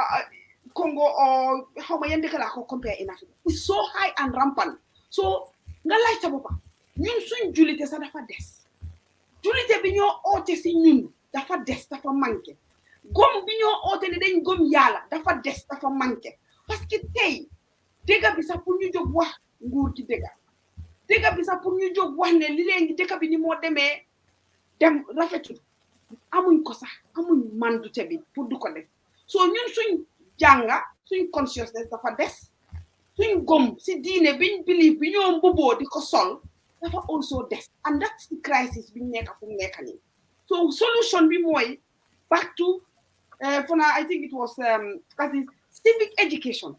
fu ñaar dafa bari leadership bi fu ñaar hold leen accountable because mënu ñoo génné leadership bi ci ciow li yépp parce que ñoom lañ denka suñ tinki ñoo amé saltay ñoy dawal yépp ñu né la mané li la la denka waye daw sétal nu ko défé parce que man suma xam-xam agu fa suma man agu fa dawalel ma li naka la wara démé nga tok mbubo ko lekka ko joko sa bopa joko ñi nga ala suñ démé li tubit ñu hol baro naka la ñëwé baro bi ñëwé ñun ñëpp ngeen nelaw of course man loolu la di wax dañ nelaw because bara dafa ñu nelaw bala consolider bopam nitam yi la jël wurale ko bopam ñim buga ñun ñëpp ngeen nelaw because ñun fogg ne ceeñ na jeexna ni fi jeexna yaaya dem na jeexna mu consolider bopam isi nit ñi buga ñi ko support ñi ko fa tek ñi ko fa dëgëral ñi ko fa tugal ñun yëguñ dara ñu ngi dem rek ñun after bi consolider de bopam bu gis ne léegi consolider na bopam lan la boro def next mu isi divide ni disasi mu divide ni so c'est yola full educated diaspora mu fraction ñun ñëpp dim ñu fractionné nak mu door na natanga le lafta kana bari malum fonse jump no janite okay lafta mem fola wala mu gambian kolu dina tabak adika katabak ilimaniya yalo mune mu problemoti dino ni fuare ya bukata fuare ya ka dino do mole aka kontonga ka sima aka dino joyandi Aziz woto ila dine nta ya pasatali ila boy dorom ila boy foreya fana mira jere kam fo foreya anen dankene ya ha ila moy dorom ila moy tumodo kute fanna man kolea birimbe gambia wati ka soto nka jinde fo ya lon ko fentembulu mbe salola bari nga lon ko njita nan do ko wala 4 o'clock be 5 o'clock salla nkamira sama depansola ka fo ko mbatu ngantaria na ta fela be jila mbatu nga tarala musoya jannabe bola je ka tuna yen dan silan nte fen soto la ka mbe men dila na dimba yalla kilin na salote correct la nin tata nata ya pour nata e fendinna fo nga fenne fo manata e memba a satisfy la killing fo men sati na se bala fanyi wala si kontan ninga ni Suleiman lebe do ko la isa fay ko hakeltu Suleiman dan ko do ray fendin wala ninde ndele mun na sistati ngande fa an kay ko he lebe l'hôpital Aziz fo nyinka akaya woka ke Gambia la ba nden tale fode ita ko wogela non Aziz wati sotota aketam telale kana example ta moda nte mambonan santo mbata Gambia le okay ko ya ko membeje ngajeje nko faria ni dino bukata barintolla man sakunda e menke yem fuari yandile isaji sin manan kunno yes yaje ndeye example fo jang jawara la tay makumba nyolu kallo jawara fe ka fay ko nyimman ke tonyat jawara na la jawara ya be ay some degree of autonomy di Gambia no lale inin jawara se kuya yete la ye wuli sama yete la do kudula nyimman ta bente fan kute tar la ji yaya na tay wole be bonni nim molu tata fo silan in isilanta fuariala tonya fo be tumaran kelal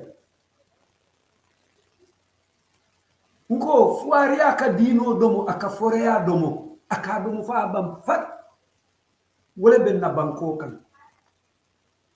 pero wo fuaria jamala o sabudu na mansa kunda jama mansa kundati jamalo mo mansa kundati Aziz yo yalo niko bi na mansa kunda wala mu menul be mararola wala nsa fo ko mansa banko state wo mu institution le bare mansa kunda wala mu menul be mararola menul nyanta maral nya sambala nan mensi makoy no na banwoy nyinya nsen na dino mutano ay sahar bar nimma wo soto hanim bi nin tolbe ni situation ko no me ya lon ko bi nin te to nya fo nin manta man be na application o men sa fait pour do ku dulanta soto la nin baro wurta mbe wurla han fo do ron tan ko nga soto yine be keri wo nak wo mo wasa balyal tina kana bari kala man ka ko ka foko dimba bu ka forea kodi alka o ka wo moy ha muna ne ofo dimba bu ka forea ma ko je yalong comme na ni ka tuna tay c'est very good man ni ka dafa da silent ka o moy nata mas Suleiman nata dunna. Yeah, so come as is coming for nada di no kra kam bi ma ko no ka fe la ko no but me en tol banan Gambia man na di no understand follow number 1 dal na nga mentere je ka blo wala no salwato si dal ta sal sun karo si dal sun you know ila mole ko do so la makata si da ta mak but jago fa bu ko discourse I attend na kawan la alamat la ni jama bi je tel nga focus mo kan lakira kuma da le mol karanda bare men kam lakira nyande wala la dunia balwodi so mol kawande ni amoy ko sabar comme de kam fata e jida bi tonya salo mo jamal salo bu katim manana ro karma ko because school be siari kunna mi role siari para kana e dum kuto be men kala be yalan ko soma junu wala be reje wa ni amoy ko kari sabar amandiya na be diari ko amoy sabar dia o kay mo dem bo ko ne conteneur so na ko le ado ko le ko ne ye sabaru kay kana ku ge me yalan ko ebe modundi la kuto me yalan ka manjana dunnato wala be kuma fala me yalan ka manke kuma sotoro modi comme ka fa nyame ning ko le ala te ka futa mo do ka ko nyinde ay ngomal comme tan la mol dano ro ka ngomal hani ni mo de bakilam pra dai la fa ma koy hani bi mol bi je mena ka ko wol ngomal bar na futa taw tamboro fo ko le ala te ka me yalan ko te fambo no la ji e finti kare ka ha bi wode ko le ala ben ka manye soro yemma ko pour so ngade pension du no aman jariye kudo fa e manye na men fala wala e modo tinya e manye na men tinya la e wo mul la na tambole ba ni aju be fana jimbe memba be jarala ngo ko fana majan mba sampolo dala men ni aju ga afrika maza kotol samba ICC e malla ni na ko ndamal sem fam kitini no wala ndamal fa nyokulu no di america jan Trump afala president ya nyino la ndabato nun president ya la ya indict ya arrest nya fla sabanyo kana na kondani njaw Joe Biden ndingo kunum fana the same thing ataro nun kidio la akidio nyi mantama ala topli di la kala wala ko ka fo ngo hali mom fon tala ga sal kulu lolanka jojo man so wala sa ko nyi beta trial o trial nyi sa ya muneke member investigate kala prosecutor nyi ko sabe kala special counsel do fana sa ye sembo kuto le dia pour ka je ko natra tinyaro ka luwati nye kuluro laka nin Trump fana luwati nye kuluro laka e bugo ke non tala Africa ka do ne ni yakuma fadron for example ya jam ay nyen tinyaro men bek ku man ta la fa ka ba ha ya anda mabuka ni ya gambe be mbadi kelna ni ko be ya jam mala e ta kar ñol fana ya la kara atam ko fa ngosika ka kino sika aka di kar ñol so no ko sa kulur bu kala mo ka men dia ta me fanku la jaabe di no le ni moto le franta ko la sa te kono ay la sentebulu fentebulu ye dindindol man toraje ni tara police la wulal ya ba ko be wala mol lo masakunda yo de no blaita so ma bla mo ko ko de ada mo do ni tinya Marsai modol minimum molon jeno ntun nyongol minimum molon jeno sai o bakala nyani wala problème so la ko tala wala ko ni masakunda luwal safe bi mbo programme la moy kanda de branch musu no nyi ka fa ko luwal me Gambia luwa kendol e be kele bare ka luwa ni enforce wala ka sabatin wala ko kululo la mo kana tinyaro ke wala man soto mo ifutata mo agro bi be fana ka kulurol minni fo maybe akake nyalo tombongol di jamalon jamati e ka la exactly wala comme ni dino mel life table bi la mo ko tare tinyaro ye kululo rek ni ko ye soro ni ko la alpha ila moto yata ni ko la alpha la nyanta la Jeng la brother lam o Suleiman Jeng la fenko abe ko commissioner la commander do ay sonia so Suleiman so the same thing bun jenga men fono wala ti badu mo fata ba na man to nyaka fay man to nyaka so ninte badu mo ke islam ben karan la mun la wala ngo ndoko ti nyaro ke anu ngala ni men ke ti nyaro la ke ndida moya wala na kawanda dalman karabanga ko na mo ka islam man so ni na ta jojol teria ni kamala pour soma ni kula de ka isde ya ye mako ndala nyando mun de ni ndoko luwati nya wala badu ngo luwati nya ngam bon fando ngalo ya kendo ni na ya ta ya kidio nin kidio ya muda ya so wala ye fine la ka ni alaman le ngam bulu fa nyoka nga alamano jo na to ndala ko nyimme ka dimba bel tora so ma kana nyo bare ndam dam fenda ye wala kes muda ya fa nyamo ko wo bu ka fen karawo hana ala ya me ya nga to le na to ala jongol la femma hina kasi so ma be mo loldu de jahana ba ngawolo ndiye so mune wo sabu wala ko ku consequence ba wala ne fanga fanke kula ba so nim banko dingol wolta e ko nyinam luwati wala maso ko nanya tanyina kala make mol ye kango wuldo wala chocho siara civil society wol fana nyantale fana yo sika même jiko ba association for example wol yo sika iko ngajele UDP ye letro sebe ko nyim adam boro ni advisal même be tombo iba banko luati nyaka section 70 ba o tata ibe demendo ibe politique wala je WhatsApp audio kila na ibe kajafiro le andu tabe je banko bele yo samba Supreme Court muna nyanta sa ba association as a civil society organization fana wuli yello ya ko tonya ninga nyin ko kala nga bayjanto abe loi sabatin la be baje la nyimolo ya ko bebe Gambia diplomatic mission be da bon la politique ko to le concentrate do ko la bar wol fana be ya bloje ha parti ko la ya ha UDP tan UDP fankata de ya mantra symbol do wala tinna ko be nyinga fa nyabe moto bu nekk ci kanam la ndey korne wala kar ñu le place ro wala ne be diam ko wala ko bari ning loi kendol sabari nga je jane TRRC kabring ya jamena ta ka Gambia declare la Islamic State ke messenger ba ñol ka rek jamena jara Supreme Court ko tonya this is a violation of the constitution it's an entrenched clause bari ya jama bu ka mo la bar TRRC ko finta je la say ko ni mulu ati nyaato ya manya kala so o sifal banko mo ñente ci la wala ni ko da ji ka kendo sabatin la foy loi kendo la sabatin wala nga Trump la example sama ni Joe Biden di okay ni ko ni mutu ñaar ko wolsi al nga loi fe nga sabatin ni nga sabatin di banko mo be sila la kake ni ko suñaro ni yake be ñila la leka be sila ko suñaro ga ma la fi yemuta ba ni yemuta do la mo le day négociation ko yebula sa wo abe janjana satel ko bi isa fano mo le ko al nga wule nga flakol cika nga foko term limit wala system change lafta wole dung banko kan yama ite so fano mo le ba nata ngo mbatu nga jompi jantari yak ali na tay menke 3 years jotna aha mina wala ga mina wala mo dolbe lor ñene wala bulu ko sol aha dolbe lor ñene wax la ko hay man ñana menkele exactly Gambelo memor Gambelo problem ne Gambelo procès ba ke mo la problème o de wala ñenti ko Gambelo is very vindictive wala ñenti ko akra fi wataji bayol la comme carré ko la ke na man yen ben jolato ñoo julujo wala beje bari ñim bankati ya ko bibi ndeddi kita for example la dabol la ngake ay masaya Gambia banko taman nana ta si radio do ngi kita men na joto maji je ngaso karkelen karfula karsawa comme su lewan ka fa ñame ye motam men ñaato yaaji ka men ka ni sulomanta ya american ko ni sulomanta ye kudo ke ay kudo ko ya yaaji ko ñinga bu kan nak mo la mo ike bora atole yeta mo do ya may fate wala fono akamu presidential advisor par bu ko mbolo ko mo wala na tay fo ay wala fo mo so the same thing amman kasi ya mo bu ka mo lo nim mo ma fo ko nim asa ko na fanta mo ñina ta atra man ko won bar ni ta ko fa ya croche ñaala yaaje ko ñinga be men ke ka ning tebe jikiri men wala xameta men e manke kilo manka fi ay bato ya ko al ngam bonyunto nga mo do tombo yalo problème be damento be min fo kan corruption o forea balia kansu nyang Azisco model bije comme nin kolman sone ya katina fang e la dino ka tamandinya ak kolebulo kono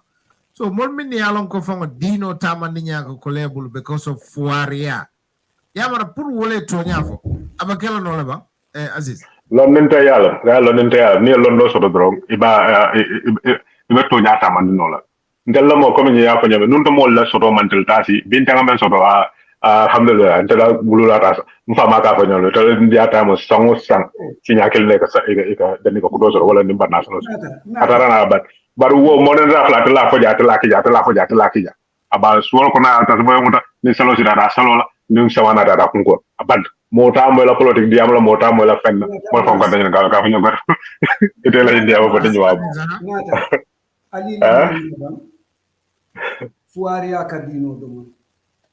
to yalla mambala wala de bari kam fa na dino la sarti do bi je wala ñi ko o e sabat so betu ba bu jandame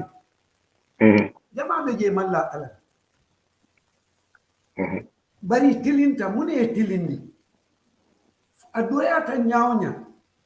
ya nonne fuaria yo bayni na batiro ka na fale I've got 15% from na ko nyaming we get in there we got about some minutes and then we out okay watomba tungande bari ne no diamu nte woleje ko ni aje jang sunyaro ni tapale ni fania fo mansia mon wasata bari bankole fana ya try ka jeko molla bantu nyaaye feseya dodu beje bi mot imalla fi motola dan ko doro ye konton ye siman ni kurante ta l'hôpitalo ne o soto wallahi ne wandi fe woje tata bari Gambia bi almamo isalta koma ila S31 mobile jolonda ni ko di abata adi ni nata sila sadata kadue kure o mobile aduna tarata ya me kuntude bi ngata tre non ngata jimoto nga mobile tara yalo nying ka fo nying comme téléphone line wala mobile be larinje ndambitala ndara jimoto ngatren ke botaje nata sayna mobile be larinje ndara so kon so ibaje la jang wolti je not because it's like mo jejang mobile babul andong hanni mo la mobile ta wo buke jering fenna niata ika mo call na mari call ika murundala bar su woti exactly ko wala be jaga ika mordo la ko ko me kundu ba I think fo ba jas na bojuma ko anada tuba dole ay islamo tara jaba musulmo tara ja setana ay musulmo tara jama islamo tara basically this two nyum ku flor manke kelen la islamo ya mol karandi ni nake ika me for the same thing dole na ne asambolo ko comme be tamakan ne ay bayo to be jolo ne silo kam comme ya dalla ne ka ko Senegal ka be ko marsa ambula la me ka bayo la lek mo ka bayo be jolo ne e fra dino ka ba sikala fa ba ka ga blaji aka muna ka ko me ya jolo nata ra kalam do ga jolo na si no na mo na ni ta masika no na masika mana mare na wa tarbaje so aka mol karandi wala so nte be ko wala nyede ko fuare ya bije nyawo nyan to nya fuare ya bije ba dem ma sakunda fana yala kado ko ja hani ja homeless ol bija bare nyaata male ka su nyaro because ni ake yal ne kata jail so ni yala ko malla fi kata ye soro ito la homeless ya be nyawnya be lo la sulo ga mol dani yeso jeta be la do romen sa ne ya sa yete la bri joko bare ita su nyaro ka because ni ake kulo la ra kunna do ntel ya wala man taraje so misel mol fana be je me yala ko misel na fi ko la ando ka wandal ya fanya ko wala jaw ya ka fi ko fama esa fuare ya nyawnya to nya ka koleaz bari ye danelo ko wala fisa ye dum kuto manya na dunda mendo Aziz yalo ndela ko wala ko la ko sarto lebe jam fanan Aziz nyaawo nyaako ha mol hani man ko do so resita no social to ye ma koy bari sartol fanan ne be laari jam ko min natale le ko kanko ne kuta imam nyana ifo mo yalo membe kala yalo hani munana gambian sol ni nata jang ika klu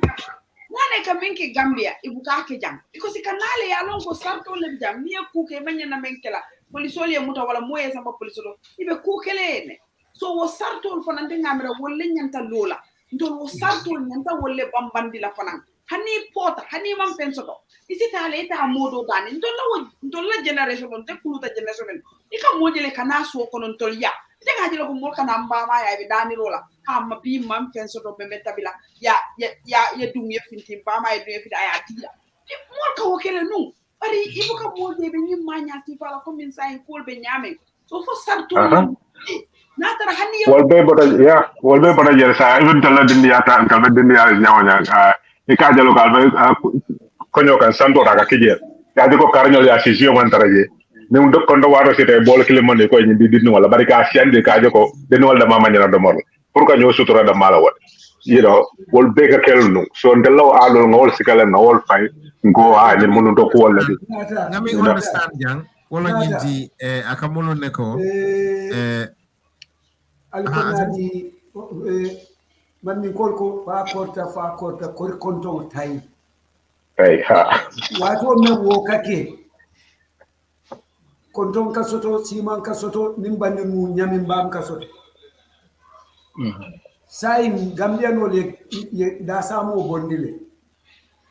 ye konto mo push to 5 o'clock siman mo fanku yo ayo exactly kama fonga jejel wala nan ka fuko yim problème be ta na tan sa fo nyawnya na sene ma ko naka nyanda men kala ni o kedro mol be son yalla jawra ma sa kunda jibe wala mol ma koy o ta mo you know nena argument so ni mo ka fo persona sungudo no karani dali la kelna be man sa kunda do kulal ka bo bungol le ko ne ka bo suwol le ko ne da nyaata fonde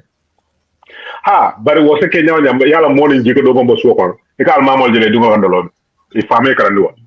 So more in jiko do buka bosu ko ne kata sare ko yo sikaji manjanjube manjan na social security tel ne kay mo wul nakam ye kala ba wur nakam baro men nyanta lola fe ka ma ko ka je ko ni ko wol yed lo kisi akumara aha nyanta exactly bari Mustapha nin nata ila wo question to mata nata kame because back to ngamen fokotike gameno li nata jang ka reglele mo le tara kono su système ot je muna na gambenol ndol men ka karanjang fu nga bang nga degree soto men be siri ministre yala e karanga janne e benu janne aha exactly gambia say fo ba kala janne men be fana siri permanent secretarial e karanga janne e benu janne so muniki munati na nit na gambe e ka kolte adiate e nyame because na nga pano ko da dudla a leader to reflection of the people wala ngo nyaton ko aka manya o nyake ay allo ka kundo ko mon koldo na mo na allo ko nyito kundo ko mon kola take okay sai what to be anyway na final statement before ngata final thoughts yes nte believe ta ko loi kendol bijele institutional bijele so na mansa kunda wolle man loi nyin tamandi ma enforce exactly andong mansa kunda le man institutional value because mbenga lonko let's say for example ni watu nkaje on social media police ila AIG operations is doing quite a good job the criminal arrest kan dulal beto bari wo dulal wo criminal li minumuta ibe jelle process ye jelle samba kiti dula ye jelle sorong mamolong all that we see is yenyinu arrest le yenyinu recover teninteng for whole process le ba for whole kitindi le ba for whole soron ba because niye criminal or arrest ya for nga criminal nangam le arrest iba for out of this nangam criminal nga process bari nga 50 luaye 50 muta be wolle samba la kiti dula ni samba kiti dula ni kiti ndi yafo out of the 50 ye 25 le sorong 5 years ye 10 sorong 3 years ye 2 sorong ye will fine so molia lonne ye nyinle sorong ye nyinle fine so sama ni dol mutan bebe jikila ko wolfana the same thing would happen but enforcement nyinne bukake so wo mansa kundala problem olem because jang ni mansa le ka ko enforce comme de la dulal jube institution noni wo politicien noni na ya tara ala mol ma fay ko resign ate resign na bari ya fay ko resign and ya ensoko na ma resign iba bailale so he would resign so na mansa kundale nyanta wo kuma kelengol like and around the same thing like mansa kunda institutional sort for example auditor's office ne auditor general na ko nyina be tinyar nyina be president ka siaka ko mo auditor opinion based on information and facts they have to kuol katama wala nyaw so ni o kuol samane ya le to ko iman so na fenkelaje TRRC yelo kuol kele ya samana hani bi abe lare security sector reform mo bukala mun be kerije so dañu ko ci vaake da banko fankum mal mo be tram fambulu manya mo programme la mo ka the same thing iko ken no me ya atumi ko ka dinno wala tilimbal ya ka kukela manya na menkele dinno mem man si kula falo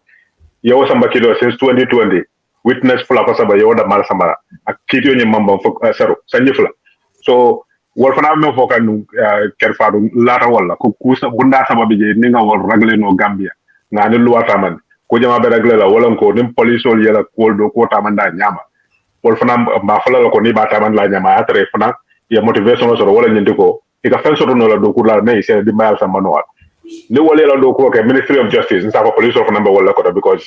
law enforcement la wol fana yela do ko ka nyanda kala nyama after the court sold the kit mol tarasile mal tu sanni nani bi hanabi mo mela kit yo mo ni wol be kerim bako ka sai mal tu is congested cellular are congested mo do criminal kalamento so ñenam problème wala be tarana tam masa kunda yela lo do fa ni yo fa dron de loi taman ko ñanta taman la ñame ko to ma même bébé je wol be réglé la okay Aziz your final thoughts ntede final thought lafta siala bari ngabulo ko si Suleimani katu nene kam men kumbo ay wala fo to ndete mudula wokan bari kacha kono nata aje ko na society na jamano kuranta nyame masakunda fana kuranta wala nyama masakunda sa jara no nyaadi le Aziz sa jara no nyaadi bari la moy fonga kurango londen sa jara kurango membe masakunda la excellent alka AIDS memoy wala be masakunda la wo AIDS muneti corruption yaje AIDS abukana ye muta ye fadi ake sufo le lamfundi yaje corruption dun taman sakunda konole comme Suleiman ni memfo luwa kendol be banko kanne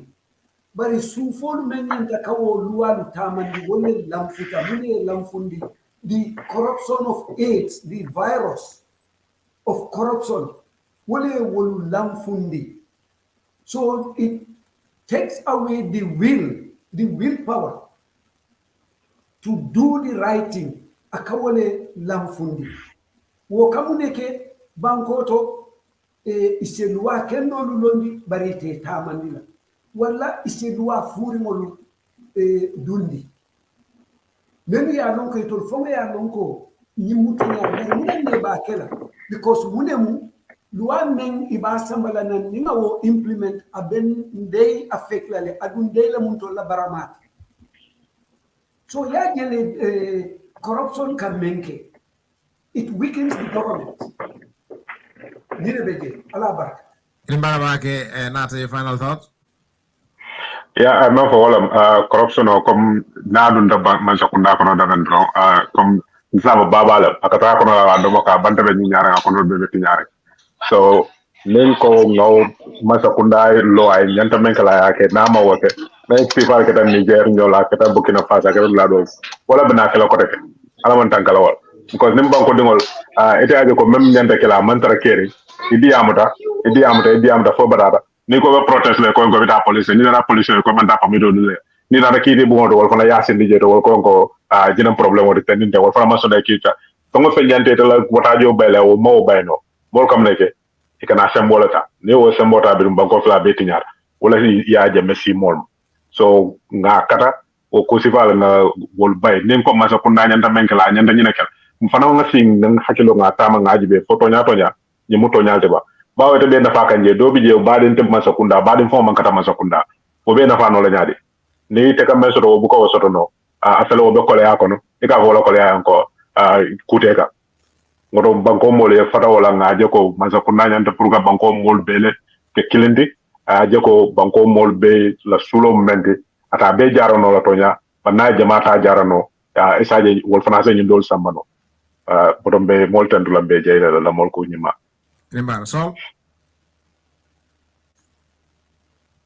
Yang mute. Waxoon na li ma so gëm naa ne loi yu baax nañ ci dëkk bi institutions yaa ngi fa waaye government bi moo nekku di def li leen war ak li leen nit ñi santa pour enforce loi yi so once enforce nañ loi yi rek yëppay mut ba pare government bi tamit war naa jóg di xam nga sponsor si bu education nekk soo ne doomi réew mi xam nañ seen sarta ak xam luwaay xam seen waruwaay ak everything du only civil society bi government bi war na ci participate jërë ngeen jëf te beneen samedi inshallah. Thank you. Natamas, thank you so much. It was a pleasure having you again this time. Ajaratu. Bye bye. Aziz, jërëjëf, bye bye. Okay. All right. Thanks so. Ya antela peme fula doron ko masakunda nyantala tamar nya falinale kadu banko mantara tala mol batabe keri ni mera tamande nya blo falin kule binake la banko to mi yalon ko mbete la filala katu be ya jele banko be nyim wato mento jijabe siarine mol be jijarine mol be kamfarine hani ko moy ko ibe nyaadi ina mari fi sonka ni ne hakito an wo akamune yitande wole batale be keri masakunda nyanda silale ko ya jube be kol kala nyame ya jube ko ngani kol traila manta nake corruption o membe banko kono o man nuku katu audit report me yitande o manke ko opposition ole afo amanke ko ndele afo amanke ko diaspora le afo amanke ko social media le afo itol fongo la bungo ye men sindi audit department wala ñim findindi ko ñin tiñarol le be keri man sakunda nyanta wulila le aylo ay ku keje andu baro fongo même muy be kungoti même muy be fati ay wuli aylo ay man sakunda ta nama samba no ndenga dani le ay non ay ji because ni man fen samba no nin ko kuliyate kungoto ye kato beke kumanke ika jile ya di mol me ya mira wol ba samba no ay ji na tara ma samba no kato banko man tara kayra kon kayrati jede kayrate banko kono so onde ka wol faale mol fanan civil society mel fanan dani la ye wuli ye la lodula ta banko ye la lodula ta ye diamu katu demokrasi be banko to bari demokrasi nyin atinyata le katu ni diamu ta isi kumande wakarati na mole sila pour ka diamu na diamu katu ni wonte abeka na kopintol bele kan so onde ka mem fo wole mo ko baro atelem president of bi wole be sirin Njie nate man la ala institutional la nate man la e bundal men be taraje wol be je bundal men nyanta te makola man la wolla uta e ji kadu banko man tara fala so me mol danila iko game misir me banko leti misir me ya tambindi je to nya fo ka kol ke men right takatu hakole be ni mol tema ni melbe do ko la man sakundato yekko do ko dita men manke tati wa hako wo be ni gambe dingol tema katu momen man tano l'hôpital momen data l'hôpital man boro soto momen data man machine taraje pour aya use ay simaya ni wo fata le o fa indirect so mol be nyantan hakkitu la wala so wolem dal ngal be ni bara natal be ala barka asisal be Mustapha abarka baki ni baraka thank you all ala baraka for the receiving nala inshallah thank you all cheers bye for now okay bro lawa la ngi beral mo be dawda ni be watu to non na luwolom civit program o men kasro jang kabran skype wa radio and tv services program ngi kana civit le kabo talal lulu uk time kada fatala worawla be molbe tentulambe jela mini watu ta pour que taram fe jang butung ningale mabe mi momo yaje ko nyin kuma kama min fora jang abe mol na fala la abe mol sura la you can share the program isaje senen so mo jama sina jang ngaji be nganyo fo jang comments and contributions are all welcome ala baraka back thanks for the comments and contributions we'll go through them minale ilale mina comments all jibe lale and then we learn from it inshallah Budung kaburan Skype or radio and TV services al nalbari mala Mustapha Jammeh membesi in program o kunna possibility nala inshallah alimbara.